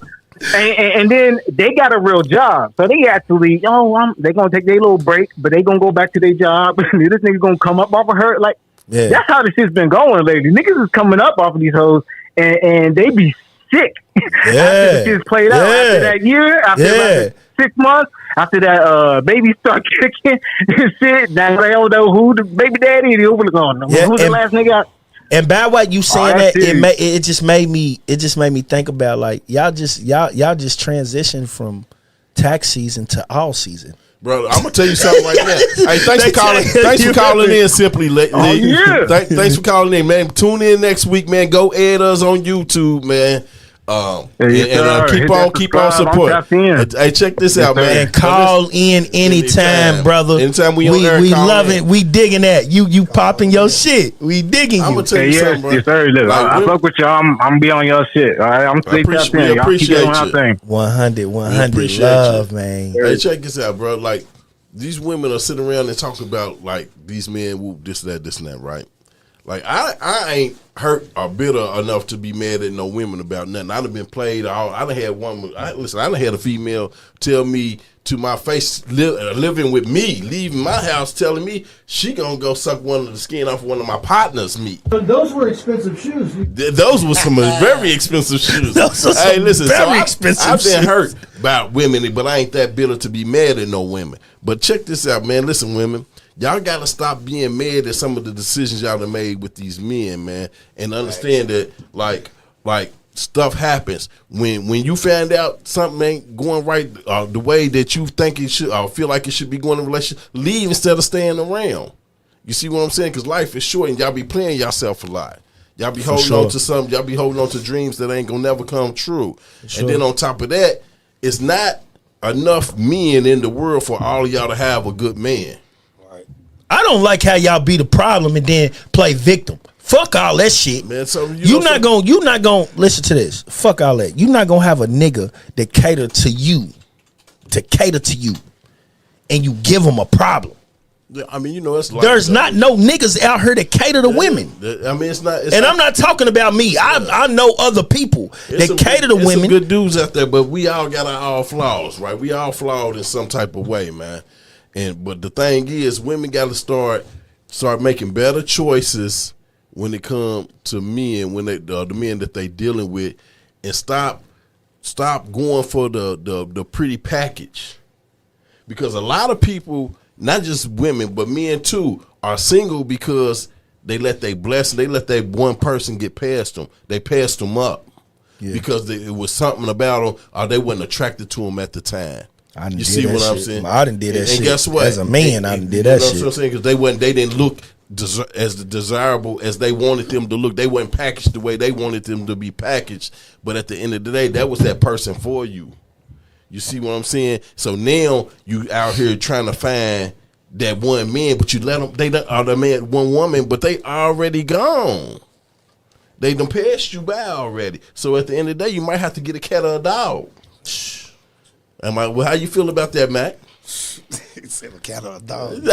You might have to, because this is what I'm gonna tell you. A lot of people gonna die alone, bro. That's real though. In this day and time, helping people too. Yeah. Maybe like what they call them companions. Nah, they emotionally helpful animals. You know what I'm talking about. I'm talking about the ones dogs that keep stress off of people. You know what I'm talking about. The support. Yeah, the support dogs. Yeah, what are they? Keep the stress off. The Some people dogs. really have to have those. Man, they ain't help dogs. This nigga holler the help dogs. They help dogs. But look though, some people emotional got those, support. Yeah, emotional support dogs. That's exactly what it is. Yeah. I don't know, but it's a different word. I'm hearing what you're saying. Yeah. So I understand that. A lot of people is like going to be because they keep looking for this perfect person, and ain't nobody perfect, dog. No, sir. Nobody's perfect. You got to be willing to deal with what you can handle. And everything. You know what I'm saying? That's real. Okay, it's gonna be with your pockets too, nigga. Guess what? Yes. And guess what? Like they be looking like just like the Yada do we just listened to, right? I seen all of these women, and I need a man like that, a man this and that. man, listen, it's 1% of the men in the world that can afford to live these type of lifestyles that y'all looking for. Right. You see what I'm saying? That want to be all expense paid, trips to Hawaii and back, and all over the world. I ain't gonna lie, that shit ain't. I'm gonna keep it real. Hold on now. Let's say this, because I'm gonna tell you something. You gotta have a different type of nigga to even deal with that shit. This is what they don't understand. Yeah, we can do that when it's good, baby. Yeah, but when the good ain't getting, But see the thing, but you better strap down. And if you can't strap down, you got to move around, right? Because guess what? There's somebody else out there that's gonna grind the exact shit that he's talking about. Yeah. Guess what? There's motherfuckers that's gonna do the bottom to the top. It's all about choices from both parties. Guess what, bro? Choices. That's what I'm saying. See, and when it comes to that type of stuff, like you can line every woman up in America, right? You can line them all up, and you can put a man in front of a straight man in front of every woman, and it's still gonna be a long line of women that's single. Yes. You see what I'm saying? Yeah. So y'all gotta stop getting flattered and giving up what y'all got for people that's jumping in your inboxes or giving you compliments on a daily basis to making you feel like what your man ain't doing. Right. Because guess what? Them niggas that's trying to get with you don't gotta live with you every day. They don't gotta deal with you every day. Plus you got to realize is it might change once you give that pussy out. No, listen, more than likely. Listen to this. I don't give a fuck what a nigga do from the beginning. Yeah, no, that's a once fact. you get that snatch out, man, that's a fact. Shit, but that's why I'm getting shit might change a lot immediately. Of stuff can change. A lot of stuff can change, bro. Like women got to stop falling for the flattery, bro. And I'm talking about and it's more so women that's in relationships now that's losing their relationships because they're being flattered by men that's trying to knock. It's a lot of grimy, slimy dudes out here that just want to prey on women in relationships and knock them down and try to make them feel like they're going to replace their man. I just made a post about it today, and they'll lose their relationship. And then once they lose their relationship, they think they got a man coming to replace their man, and it's not that. Because one thing for sure and two things for certain, you're not going to find many men that's willing to go from side nigga to main nigga. They're doing it for sport. Yeah. These niggas is out here. Man, think about this, bro. This is why I've been single for as long as I've been single. I'm going to keep it 100, bro. There's niggas out here fucking you niggas hoes for sport, nigga. That's it. There's niggas literally. Yeah. Their whole goal is to come outside and I'ma fuck this nigga bitch. That be niggas go. And the thing about me is I don't feel like I fuck with no weak minded bitches. But I know I have before. And it can happen. Right? And it can happen.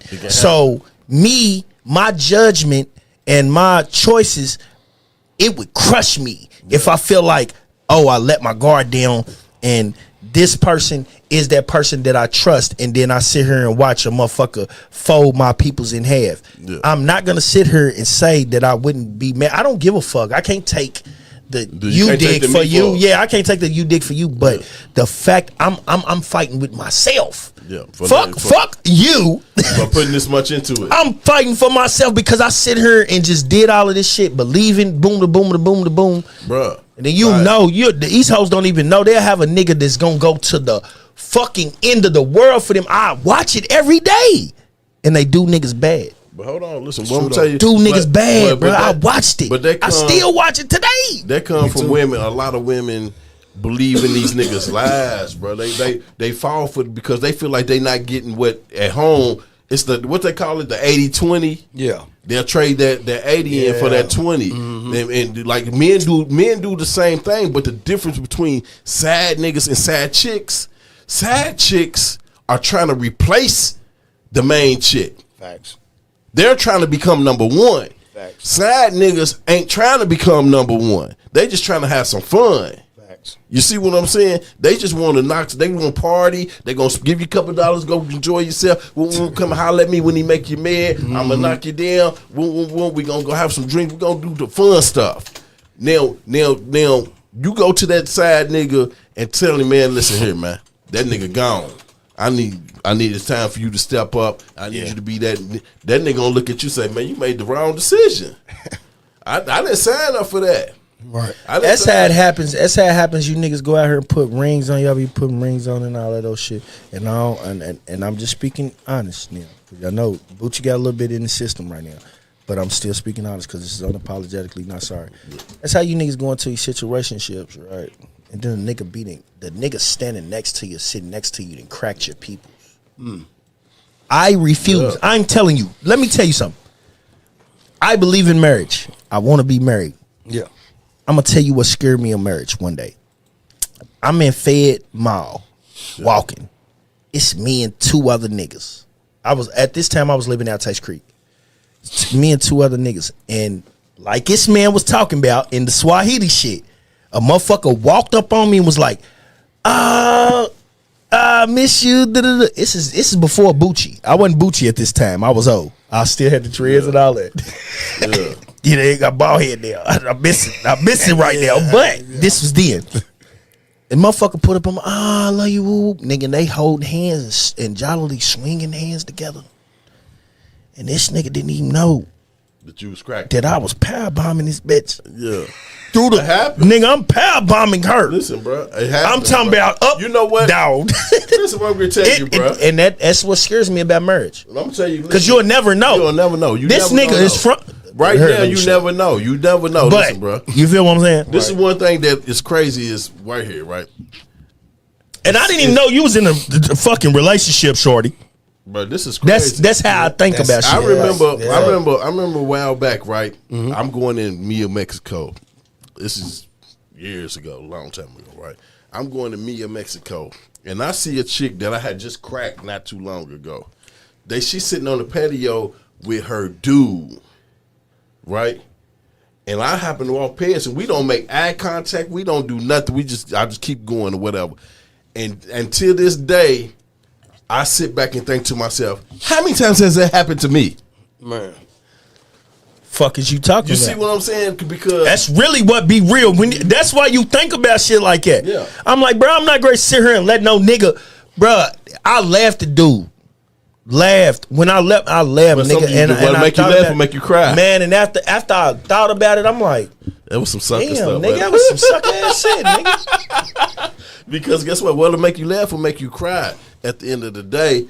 But see, when I seen that, and I just think to myself, and I remember my wife always told me, you don't never trust nobody. I done so much and being in so many different situations. It's hard for me to trust anything or anybody, regardless of how long we've been together or been around each other or who you are. When I done seen as much dirt and done as much dirt as me, how you feel about that, man? You got his trust level low too. Yeah, it is because now the world we live in nowadays, man, it's hard. It's hard, man. It's hard. Going back to what I was saying when how it was when I was growing up, like we was taught by the older folks. Yeah. So they taught us the real way. You know what I'm saying? Yeah. Nowadays, people ain't got that teaching, so it's every man for themselves. So they just doing whatever. Listen, you know bro, what I'm saying? It's so scandalous out here right now. Yeah. Like, listen, bro. These females go. This is what the thing is. This is what they're saying. If a female, the most women that really cheat in this world are females that work from home or got a man to work on the road. Them are the two cheatingest females in the world right now. Right. Because I still think it's CNAs. What I'm talking about, but I'm just saying. I'm hearing what you're saying, but I still think it's CNAs. When a man is on the road working, ain't no telling what she got going on at home, or when she work from home and got time to getting be at her home. doonies beat down. and she work from home. Just think about it, if you out in the field doing your job and she's working from home or a stay at home mom, she got all the time in the world. Listen, one thing you know when a woman getting cracked, when she say some shit like this, bro. When she said one thing you know when your woman get cracked. Nah, listen. When she say some shit like this, when she say, when do I have time to cheat? That's it. If she say, when do I have time to cheat? That's a dead giveaway. She done got cracked. She done already got cracked. She done got cracked. She done got cracked. If she say, you mean that? She done got cracked. She done got cracked, bro. Listen, bro. She say, when do I have time to cheat? It don't take no time. Fuck is you talking about? Parking lot, listen, bitch. bro. You can go. Parking lot. You can say, I'm going to Walmart. I'm going to Kroger's. It's a nigga ready to down you in no time, bend you straight over and gun you down and get you back on your way. Quick. We done it. Mm-hmm. How many times? You hoes be eating dick in parking lots. All the time. Listen, all the time. They sneak out. They sneak out. Man, they'll sneak. This is unapologetically not sorry, J Mac. This is why I talk like this. Bro, they'll sneak a nigga in they. They'll sneak a nigga in their house. They'll sneak a nigga in their house and do it. That's a fact, Jack. Yeah. They'll sneak a nigga in their house. You ain't lying. Bad business. Scariest business ever. Yeah. That's the scariest shit ever. Man, listen here, man. They'll sneak a nigga right in their house and do it right there where they man be sitting there on that couch.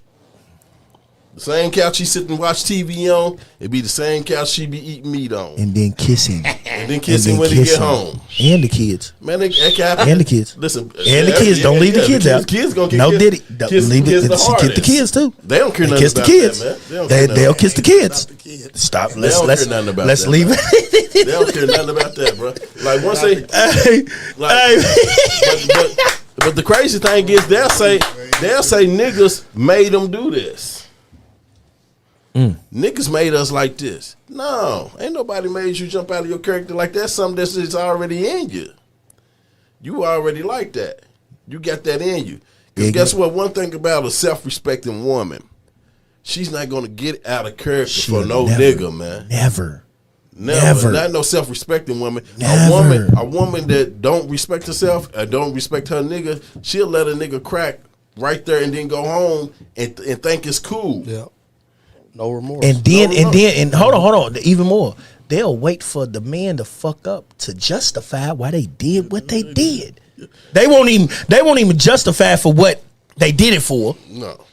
I did this because this nigga just fucked April. I just fucked this nigga because this nigga fucked April 7 months ago. But nigga, I wanted you to feel me. But guess what? Nigga, damn. Instead of just leaving. They can't. There's something in their mind tell them, I gotta go be the biggest hoe I could be for this nigga to feel me. This shit's out of hand. That nigga said, nigga said, I gotta go be the biggest hoe I can be. It's serious. I'm hearing you. Guess what? Just a couple of weeks ago, we just seen the lady said she caught a man cheating and she went and let 20 niggas crack her. Nigga, I seen that. She said she let 20. You sent that to me. Yeah, she said we did she it on the show. She said she went and fucked 20 niggas just because her nigga cheated. Just because he cheated instead of leaving. And still ain't told him. Listen, and instead of having some what about the one that got the baby? Her. Now we'll get on into that's our topics. We'll get on that next week. Yeah. Man, but listen, man, like women gotta stop blaming everything on men, bro. Men this, men that, men this. We know men done messed up. I done messed up a million times. Facts. But guess what? At some point we gotta grow up and start taking some self-accountability, man. Like and to understand that you got a choice. You can either walk away from it, or deal with it. Right. You got a choice to do either or. Then nobody say you have to stay. When you start seeing signs that you don't like and red flags that you don't like, you have to get up and move around, That's bro. true. Because one thing about men, most men, when we start seeing them red signs, or we catch, like, we'll see some signs, but when we catch it for real, like we see it, 9 times out of 10, we out of there. We gone. We gonna move around. True though. We gonna get away. But I ain't gonna lie, I'll be ready to bloop out. Bitch, don't play me, bitch. I'm too real of a nigga for you to play in front of my face. Man, so if I catch you, I'm keeping it real. I'm too real of a nigga for you to play in front of my face, bitch. So if you ever play in front of my face, just know that get back real. But I'm not trying to get back. It's not about hunching or none of that. Yeah, bitch, I'll put it on the table in front of you like, this is what you great deal with. Moving on. That's what I'm on. Bro, like one thing. And I'll be wanting motherfuckers eat that medicine. J Mac, they gotta eat that medicine. Yo, what, bitch? Bucci, listen, bro. Where I'm I was doing all this, and you went and did what? Okay, where I'm at in life right now, bro. Where I done really start change. You know, and anybody that's around me know where I done start training. Ain't nothing bigger than my higher power right now. You see what I'm saying? I don't care who it is. Nobody's bigger than that. Yeah. And right now, and where I've been in my word. And I've been reading, I've been studying, I've been going to that church house and listening and learning and praying as much as I have right now. once I feel a certain way, or once you show me something, I'm backing away. I'm backing away because guess what? I'm not gonna lose this. The only relationship that I need to keep to the highest point is with the highest power. And guess what? And that's my main focus right there, because I done already lived. I got more years behind me than I got in front of me, and I believe in something. And for me to get to what I believe in, I got to get right. And I ain't got time to be trying to go back and forth or fighting or bickering with somebody, or trying to get back at somebody. For like in 2026 coming up, if we ain't been talking, you ain't gonna hear from me. I know that's right. You see what I'm saying? And we ain't gonna. And guess what? It ain't gonna be no bitterness or no anger or no man. It's just that we done grew apart from each other pretty much. Right. And guess what? And I'm not ready to sit here and argue and go back and forth with you, because I ain't doing nobody no dirt. Right. Fuck is you talking about? I ain't doing nothing Real to nobody. shit. You see what I'm saying? So guess what? If you got a problem with me, that's on you. Right. That's on you. I ain't out here cheating on my wife. I ain't out here backstabbing nobody. I'm out here. I ain't trying to fuck with none of you niggas. I ain't out here. I ain't trying to fuck with none of you niggas, bitches. I ain't doing none of like none of that. So anything that is brought to me, I'm deading it. If I feel like it bringing me any type of harm mentally, physically, or financially, I'm deading it. Yeah. That's the end of it. I don't got no more. I don't want no more. I don't care who you are. Fuck is you talking about? I don't want no more ties with that. Because once you start to play with my livelihood in any shape, form, or fashion, I gotta let you go, because I ain't got time to be going to no penitentiary or dying before I need to. Right. So what gets the best thing for me to do is let you go on your way. Man, swear, boy, that shit had me barred. Listen to this, man. That love shit had me, nigga, girl, send myself to penitentiary, nigga. For real, I swear, this trying to show a motherfucker that you there for them, that you about them. And I realized, like, at the end of the day, like, it ain't for everybody. No. Like it's a privilege. Yep. You can't give that to everybody. Just because you a real nigga, let me tell you something. Just because you a real nigga or you a solid nigga, you can't just give solid nigga to everybody, bro. No. Period. You feel what I'm saying? No. You can't give solid nigga to everybody. We on 948. Shout out to Simply, man. Simply's in here going through his dynamite thing, man. Yeah. Shout out to the team. Shout out to Malik. I've been seeing you in there. You've been doing your thing. Shout out to Miss Leslie in the building. You already know what it is. We are at our last couple minutes, man. And what I want to do is this. J-Mac. Yes. Everything you got pushing forward. I'm talking about them SEA awards. I ain't never get to talk to you about that, but we'll talk about that later. We'll talk about that. But that was crazy, bro. Yeah, no. None of us. No, I'm talking about from Louisville. Nobody. Yeah, I know. Nobody from Louisville. Nothing. It's crazy. It just fucked me up because I looked at that list like, what? We've been doing a lot. But give the people what you bringing to 2026, man. Bet. Well, 2026, first and foremost, I'm doing more of my A&R bag. You know what I'm saying? I'm gonna help artists get on, teach game. That's the main thing. You know what I'm saying? Because that's what Lex is lacking the most, is the actual knowledge. Yeah. We have the talent, but not the knowledge. You know what I'm saying? So once I give the knowledge out, I can see a lot of people getting put in position to actually put the actual city in position as well. Because it's only gonna take one person to really push it on out. You know, we got some people here that's making noise, but as soon as they get past that last little barrier, that's gonna make it, that's gonna give the floodgates. Yeah. Because a lot of people don't know the business side, Yeah. And even going back to what y'all was saying earlier about what you were saying about artists doing shows for the campus and stuff. Yeah. The main thing about that is you just as good as you are just as good as who you know. Yep. You get what I'm saying now? So the main thing as far as doing shows and building your brand, start communicating with these people of power. Yeah. The people who run these parties, the people who the DJs. The DJs, the advertising people, let them know how serious you are and they'll reach out, you know what I'm saying?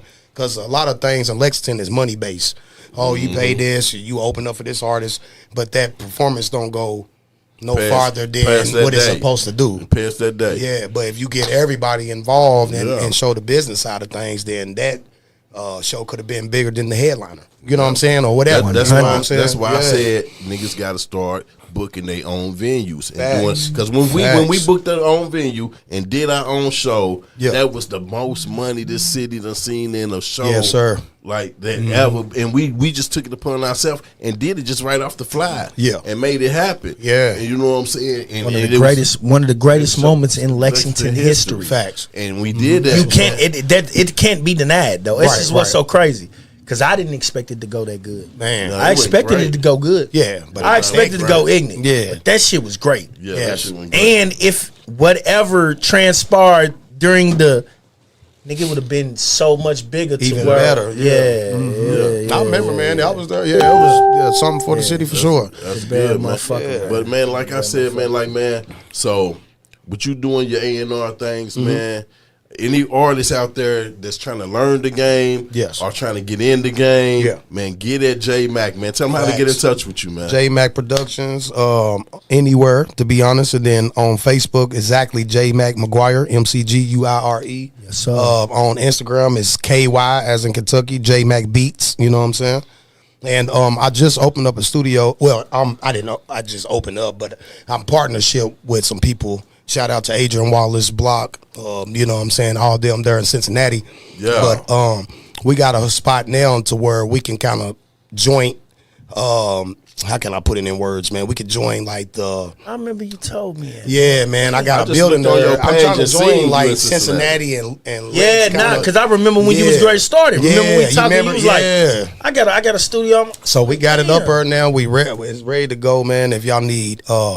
a spot for like listening parties, small parties, grown up parties, things like that. We got the building. You know what I'm saying? Shout out, like I said, shout out Adrian Wallace, man. And I've been in Cincinnati building this for a while. Shout out Dubois Almighty. I know you remember Dubois, man. Yeah. And I kind of knew that I was going to eventually, you know, have some ties there because they gave me so much love. I used to have my Mac Mondays there. Every Monday, I'll go to Cincinnati, set in the studio. People from the actual city come and buy beats and just record if they needed to. You know what I'm saying? So I thought that was love. So I started reaching out more in the city, you know what I'm saying? Because it's a bigger market. You know what I'm saying? Nothing wrong with that. You know what I'm saying? Because if you really look at it, Lexington probably has more artists flourishing than Cincinnati. You know what I'm saying? But Cincinnati has that market. So sometimes you got to go with that market. That's the business side I be talking about. You know what I'm saying? Yeah. Lex got a lot of talent here, but if they had a lot of the companies and stuff like bagging the scene here, it'll be a lot too. Because you know, even Louisville themselves and Cincinnati, they got all these 500 Fortune companies. People don't know nothing about that type of stuff. You know what I'm saying? The music goes by the economy. Everybody knows that. You know what I'm saying? So that's why I'm teaching more. It's the business side. It's no more just you getting the buzz and finding a label and you becoming rich, man. Nowadays, that's we dead. just talked about it. Yeah, that's dead. Get your following. Sell direct to the customer. Do the independent role, man. Go directly to the customer, man. Yes. Go directly to the customer, man. Yourself, man. Free my nigga Richie, man. Facts. You know, free my nigga Chase a Bag, man. Cincinnati, dude, one of the man. Natty's finest, man. Yes, man. Free Chase a Bag, man. Back to the world, man. Facts, Love, man. brother. Yeah. But man, listen, man, it was great having you on the show today. Hold on, I got one more question. Appreciate that, man. One more question. Yeah. For all the artists that ran through you, man. Yeah. I want you to put a drop down here, whether it's down here or up here. Just put a drop down for them, man. Who you mean? Who do we need to be listening to? And who do we need to be looking at? Man, there's so many artists, man. But let's just. I know Say. Yeah, Say for sure. Say for sure. That's why I know Say. He just shut down the Plies show not too long ago, man. Big shout out to him, man. There in Bardstown. People didn't really even know who he was, man. He performed, man, and you would have thought they knew him from the day one, bro. Like the way he showed out, man. Chill popped up with him, man. How about man, my little cousin, man. Shout out Chill, man. And Chill's a grinder, hell of a Facts. grinder. Yeah, and then when he popped up with him, grind. he's like, bro, fuck with him, bro. Facts. And I'm like, at first, I'm gonna keep it real. I overlooked him. Yeah. And then I seen the man perform. I said, this little nigga right here is crazy. Tough, man. And then I got some other artists too, though, that I deal with personally because I built a a group, you know what I'm saying? Yeah. And that's me, Benji, you know, shout out to Benji. Shout out to Benji. Ball Munson is my cameraman. Shout out to Ball, Cuz. man. You He's know on what a I'm saying? promo run right now. Man, Shout out to Ball, man. Dirty Glove, man. man, off the porch, Off man. the porch, You hear man. me? Go check out his Off the Porch, Go man. check it out. Yeah, and Hot Boy Tez. I know he's not from around here, but I know Hot Boy Tez. Yeah, but he's one of the artists that actually I seen and helped get to the door. Like he signed with Strange Music now. We sit across the table from Travis O'Gwen. If anybody know who Travis O'Gwen is in the game, shout out Travis. He's the number You one. talking about Viltez, right? Yeah, no, Hot Boy Tez. Yeah, from Nashville. Yeah, from Nashville, yeah. from Nashville. Yeah. And they signed him. Yeah, there. So he's up there with Tech Nine and all them guys, man. So it's the number one independent label in the world. Nigga, Tech Nine is moving that money. Yes, man. Behind the scenes, if niggas look at their numbers, merch, they're the top. They're number one in merch. Number one. You ain't lying. Shows, merch. shows. Yeah. They're number one. I promise you. To this That's day. good. Yep. And I've been to their island before they took us all out there. Shout out, to the whole team. Everybody know you are. But that's the main thing. I'm going back to what you were saying. That's the main thing, man. Creating opportunities for the artists and helping as much as I can get them to where they need to, because even telling somebody something as simple as, look, man, when you do this song, register it with this, pro app or whatever, and then it might be on ESPN the next day. You know what I'm saying? Yeah. You know what I'm saying? Shout out to OGLP. I'll never forget Man, it, man. shout out to Frankie P. Baddies. man. We got the song Baddies, Yes, man. We got the song Baddies, one of the hottest songs out of this city, man. Hey, bro, Hottest songs out of this city. Shout out to Frank, them for Frankie doing that. P, his daddy is my mentor. That's what's up, man. That's the one that owned the farm and stuff. Yeah, I was yeah, thinking yeah. about. He's a man. Yeah, good That's man. that's my Nigga won't financial talk to mentor. me without you. Listen, yeah. Nigga keep swerving me. Okay, Hey, listen. Big Frankie. Yeah. Let's talk OGLP, about it. man. Nigga that Shout swerved out, me man. 100 I'ma times get him without you. Listen, I'm gonna get him on. I'm gonna get him on the show. He agrees to Nah, shout out to Big man. Frank. Shout out to Real, Social man. Vegan. Yes. And no, they got the TSV. Yes. Okay. They got the social vegan vodka. Yes. So that's the first black vodka line. Yeah, and I don't know if it's ever, but I know in Kentucky, it's the first black vodka line. Yeah. That's You what see I heard. I'm saying? Yeah, that's what I heard. Yeah. So they going off. We gonna get the bottle and put it on the table. Yeah. I'm gonna get him online. I'm gonna call him in the morning and tell him we need that sponsorship. Yeah, but reason why I mentioned Tell him you shoulda OGLP gave me a was motherfucking land. Yeah, that's what we need. The land. Tell that nigga I was supposed to be down all that land. I'm a holler, but that's my mentor. Man. Yeah. But the reason why I mentioned him was because even when me and him was talking, he was using United Masters, and as soon as he put it up, him and Mono had a song hit ESPN. I'm pretty sure y'all remember that. You know what I'm saying? Yeah. Him and Mono had that Making Moves song. Out here making moves or something like that on ESPN. But something that simple, that's why I mentioned OGLP, man. Just him knowing to use the United Masters thing. And when you said sync placement, it's just what's yeah, crazy. that's the new thing. No other artist in Lexington, in Kentucky, has ever reached out to me with an agent for sync placement outside of. I got fam's number right now. I got a motherfucker that does my sync placement. Yes. From OGLP. That's what's up. That's what's up. Swear. He told me, bro, I'm giving you this. When he first came to me, he said, look, bro, a lot of niggas don't know this, DSPs and all that. I know you deal with DSPs and boom. He said, this is a nigga with sync placement, man, radio, boom, boom, and gave it to me. And guess what? Been pushing from his from baddies to drugs to I just got my 3-month check on fucking While You Sleeping. Yeah, that royalty check. It was good. Like, real talk, man. Shout out to OGLP. Shout out to Big Frank. Facts. Shout out to the whole team, man. Facts. Yes, sir. Yeah. Facts though. Man, But you know what it is. We in the house. Go ahead and close this Go out. ahead and do your thing. No, I'm just gonna say I appreciate you for coming through. Yes, sir. It was nice meeting Man, you, man. nice meeting you too, I brother. And I hope we get to link up a little bit more and do a lot of more things together, man. We will. Trust because me. I got another thing coming up soon, man, up my sleeve. I'm gonna holler at everybody about when the time is right, man. Yes, sir. And I'm gonna need artists to come and do some things for me, man. Man, I'm the man So for I you. know now I know where I need to go Yeah, to get yeah. or I know how to get to people, even if I don't know how to get to them. I know Right. who to contact. Yes, sir. To probably get to him, man. Yeah. And I appreciate you for coming in, Appreciate man. It's your you, boy, man. Mr. Meach. Yeah, Mr. Appreciate you, you, feel Meach, me, man. And that's it for me, man. Yeah. Ain't no question. We on the motherfucking Unapologetically Not Sorry podcast. Today is motherfucking Johnny's birthday. Happy Yes, birthday. He's in here on Johnny, his man. fish scale. He Yes. he don't drink. I would have offered him a shot, y'all. Johnny don't do no drinking. He ate a big steak today and potatoes, so he's over there doing all right. Yeah. He's over there doing all right. He's good. He's over We got J Mac McGuire in the motherfucking Yes, Lord, building. You man. know what it Appreciate you, is, man. baby. Yes, Lord. Appreciate All right, you, man. And he already told y'all where to follow him. One more time. Give him where to All follow right, him. on Facebook, J Mac, J-Mac, M-A-C, McGuire, M-C-G-U-I-R-E. And then on Instagram, KY Mac, J-M-A-C Beats. Yes, sir. Yes, sir. Yeah. Y'all know what it is, man. Be on the lookout for the new music coming out, man. Zelly Vision got a new company coming out, man. What else we got on Unfiltered Tea? We got a whole lot of people doing things in Lexington, Kentucky, man. All we want to tell y'all is we appreciate y'all for being here and fucking with us. Shout out to Mr. Meach, man. Free Reaper. Facts. Yeah, Free free man, Reaper. Reaper, man. It's Reaper, but we say Reaper. Free Reaper. Man, we love y'all, man. Thank y'all for tuning in, man. We coming back next week. You already know what it is. I ain't gonna say better because all of this shit is beauty. But we in the motherfucking house, and you better know this. But those were expensive shoes. They was expensive shoes, bitch. So you got to understand that. We are on the Unapologetically Not Sorry show, man, and we Yes, out sir. of this We thing. outta here. We out of that thing. Give me my motherfucking music, ho. Yes, Lord.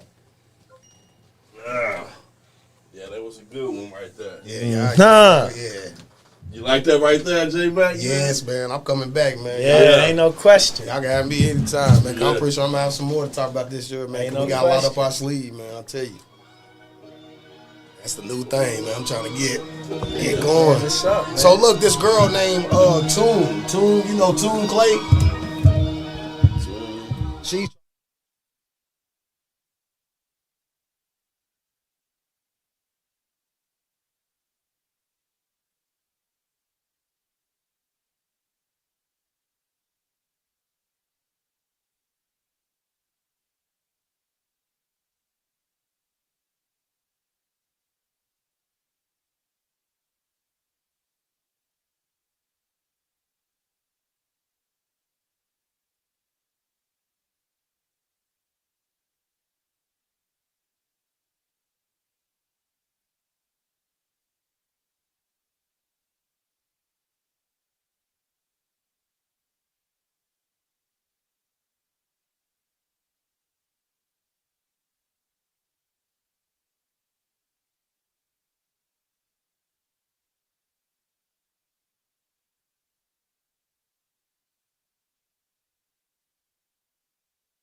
Plus, that's family, though. Yeah. Like, there it is. I already knew, but when I seen it, I be thinking that shit's fake, bro. Right. When people write me shit, it don't even that I be thinking. I just don't be feeling like entertaining the shit. Exactly. Yeah, because you probably like my inbox to be full as hell. Ain't no question, man. You know it. Man.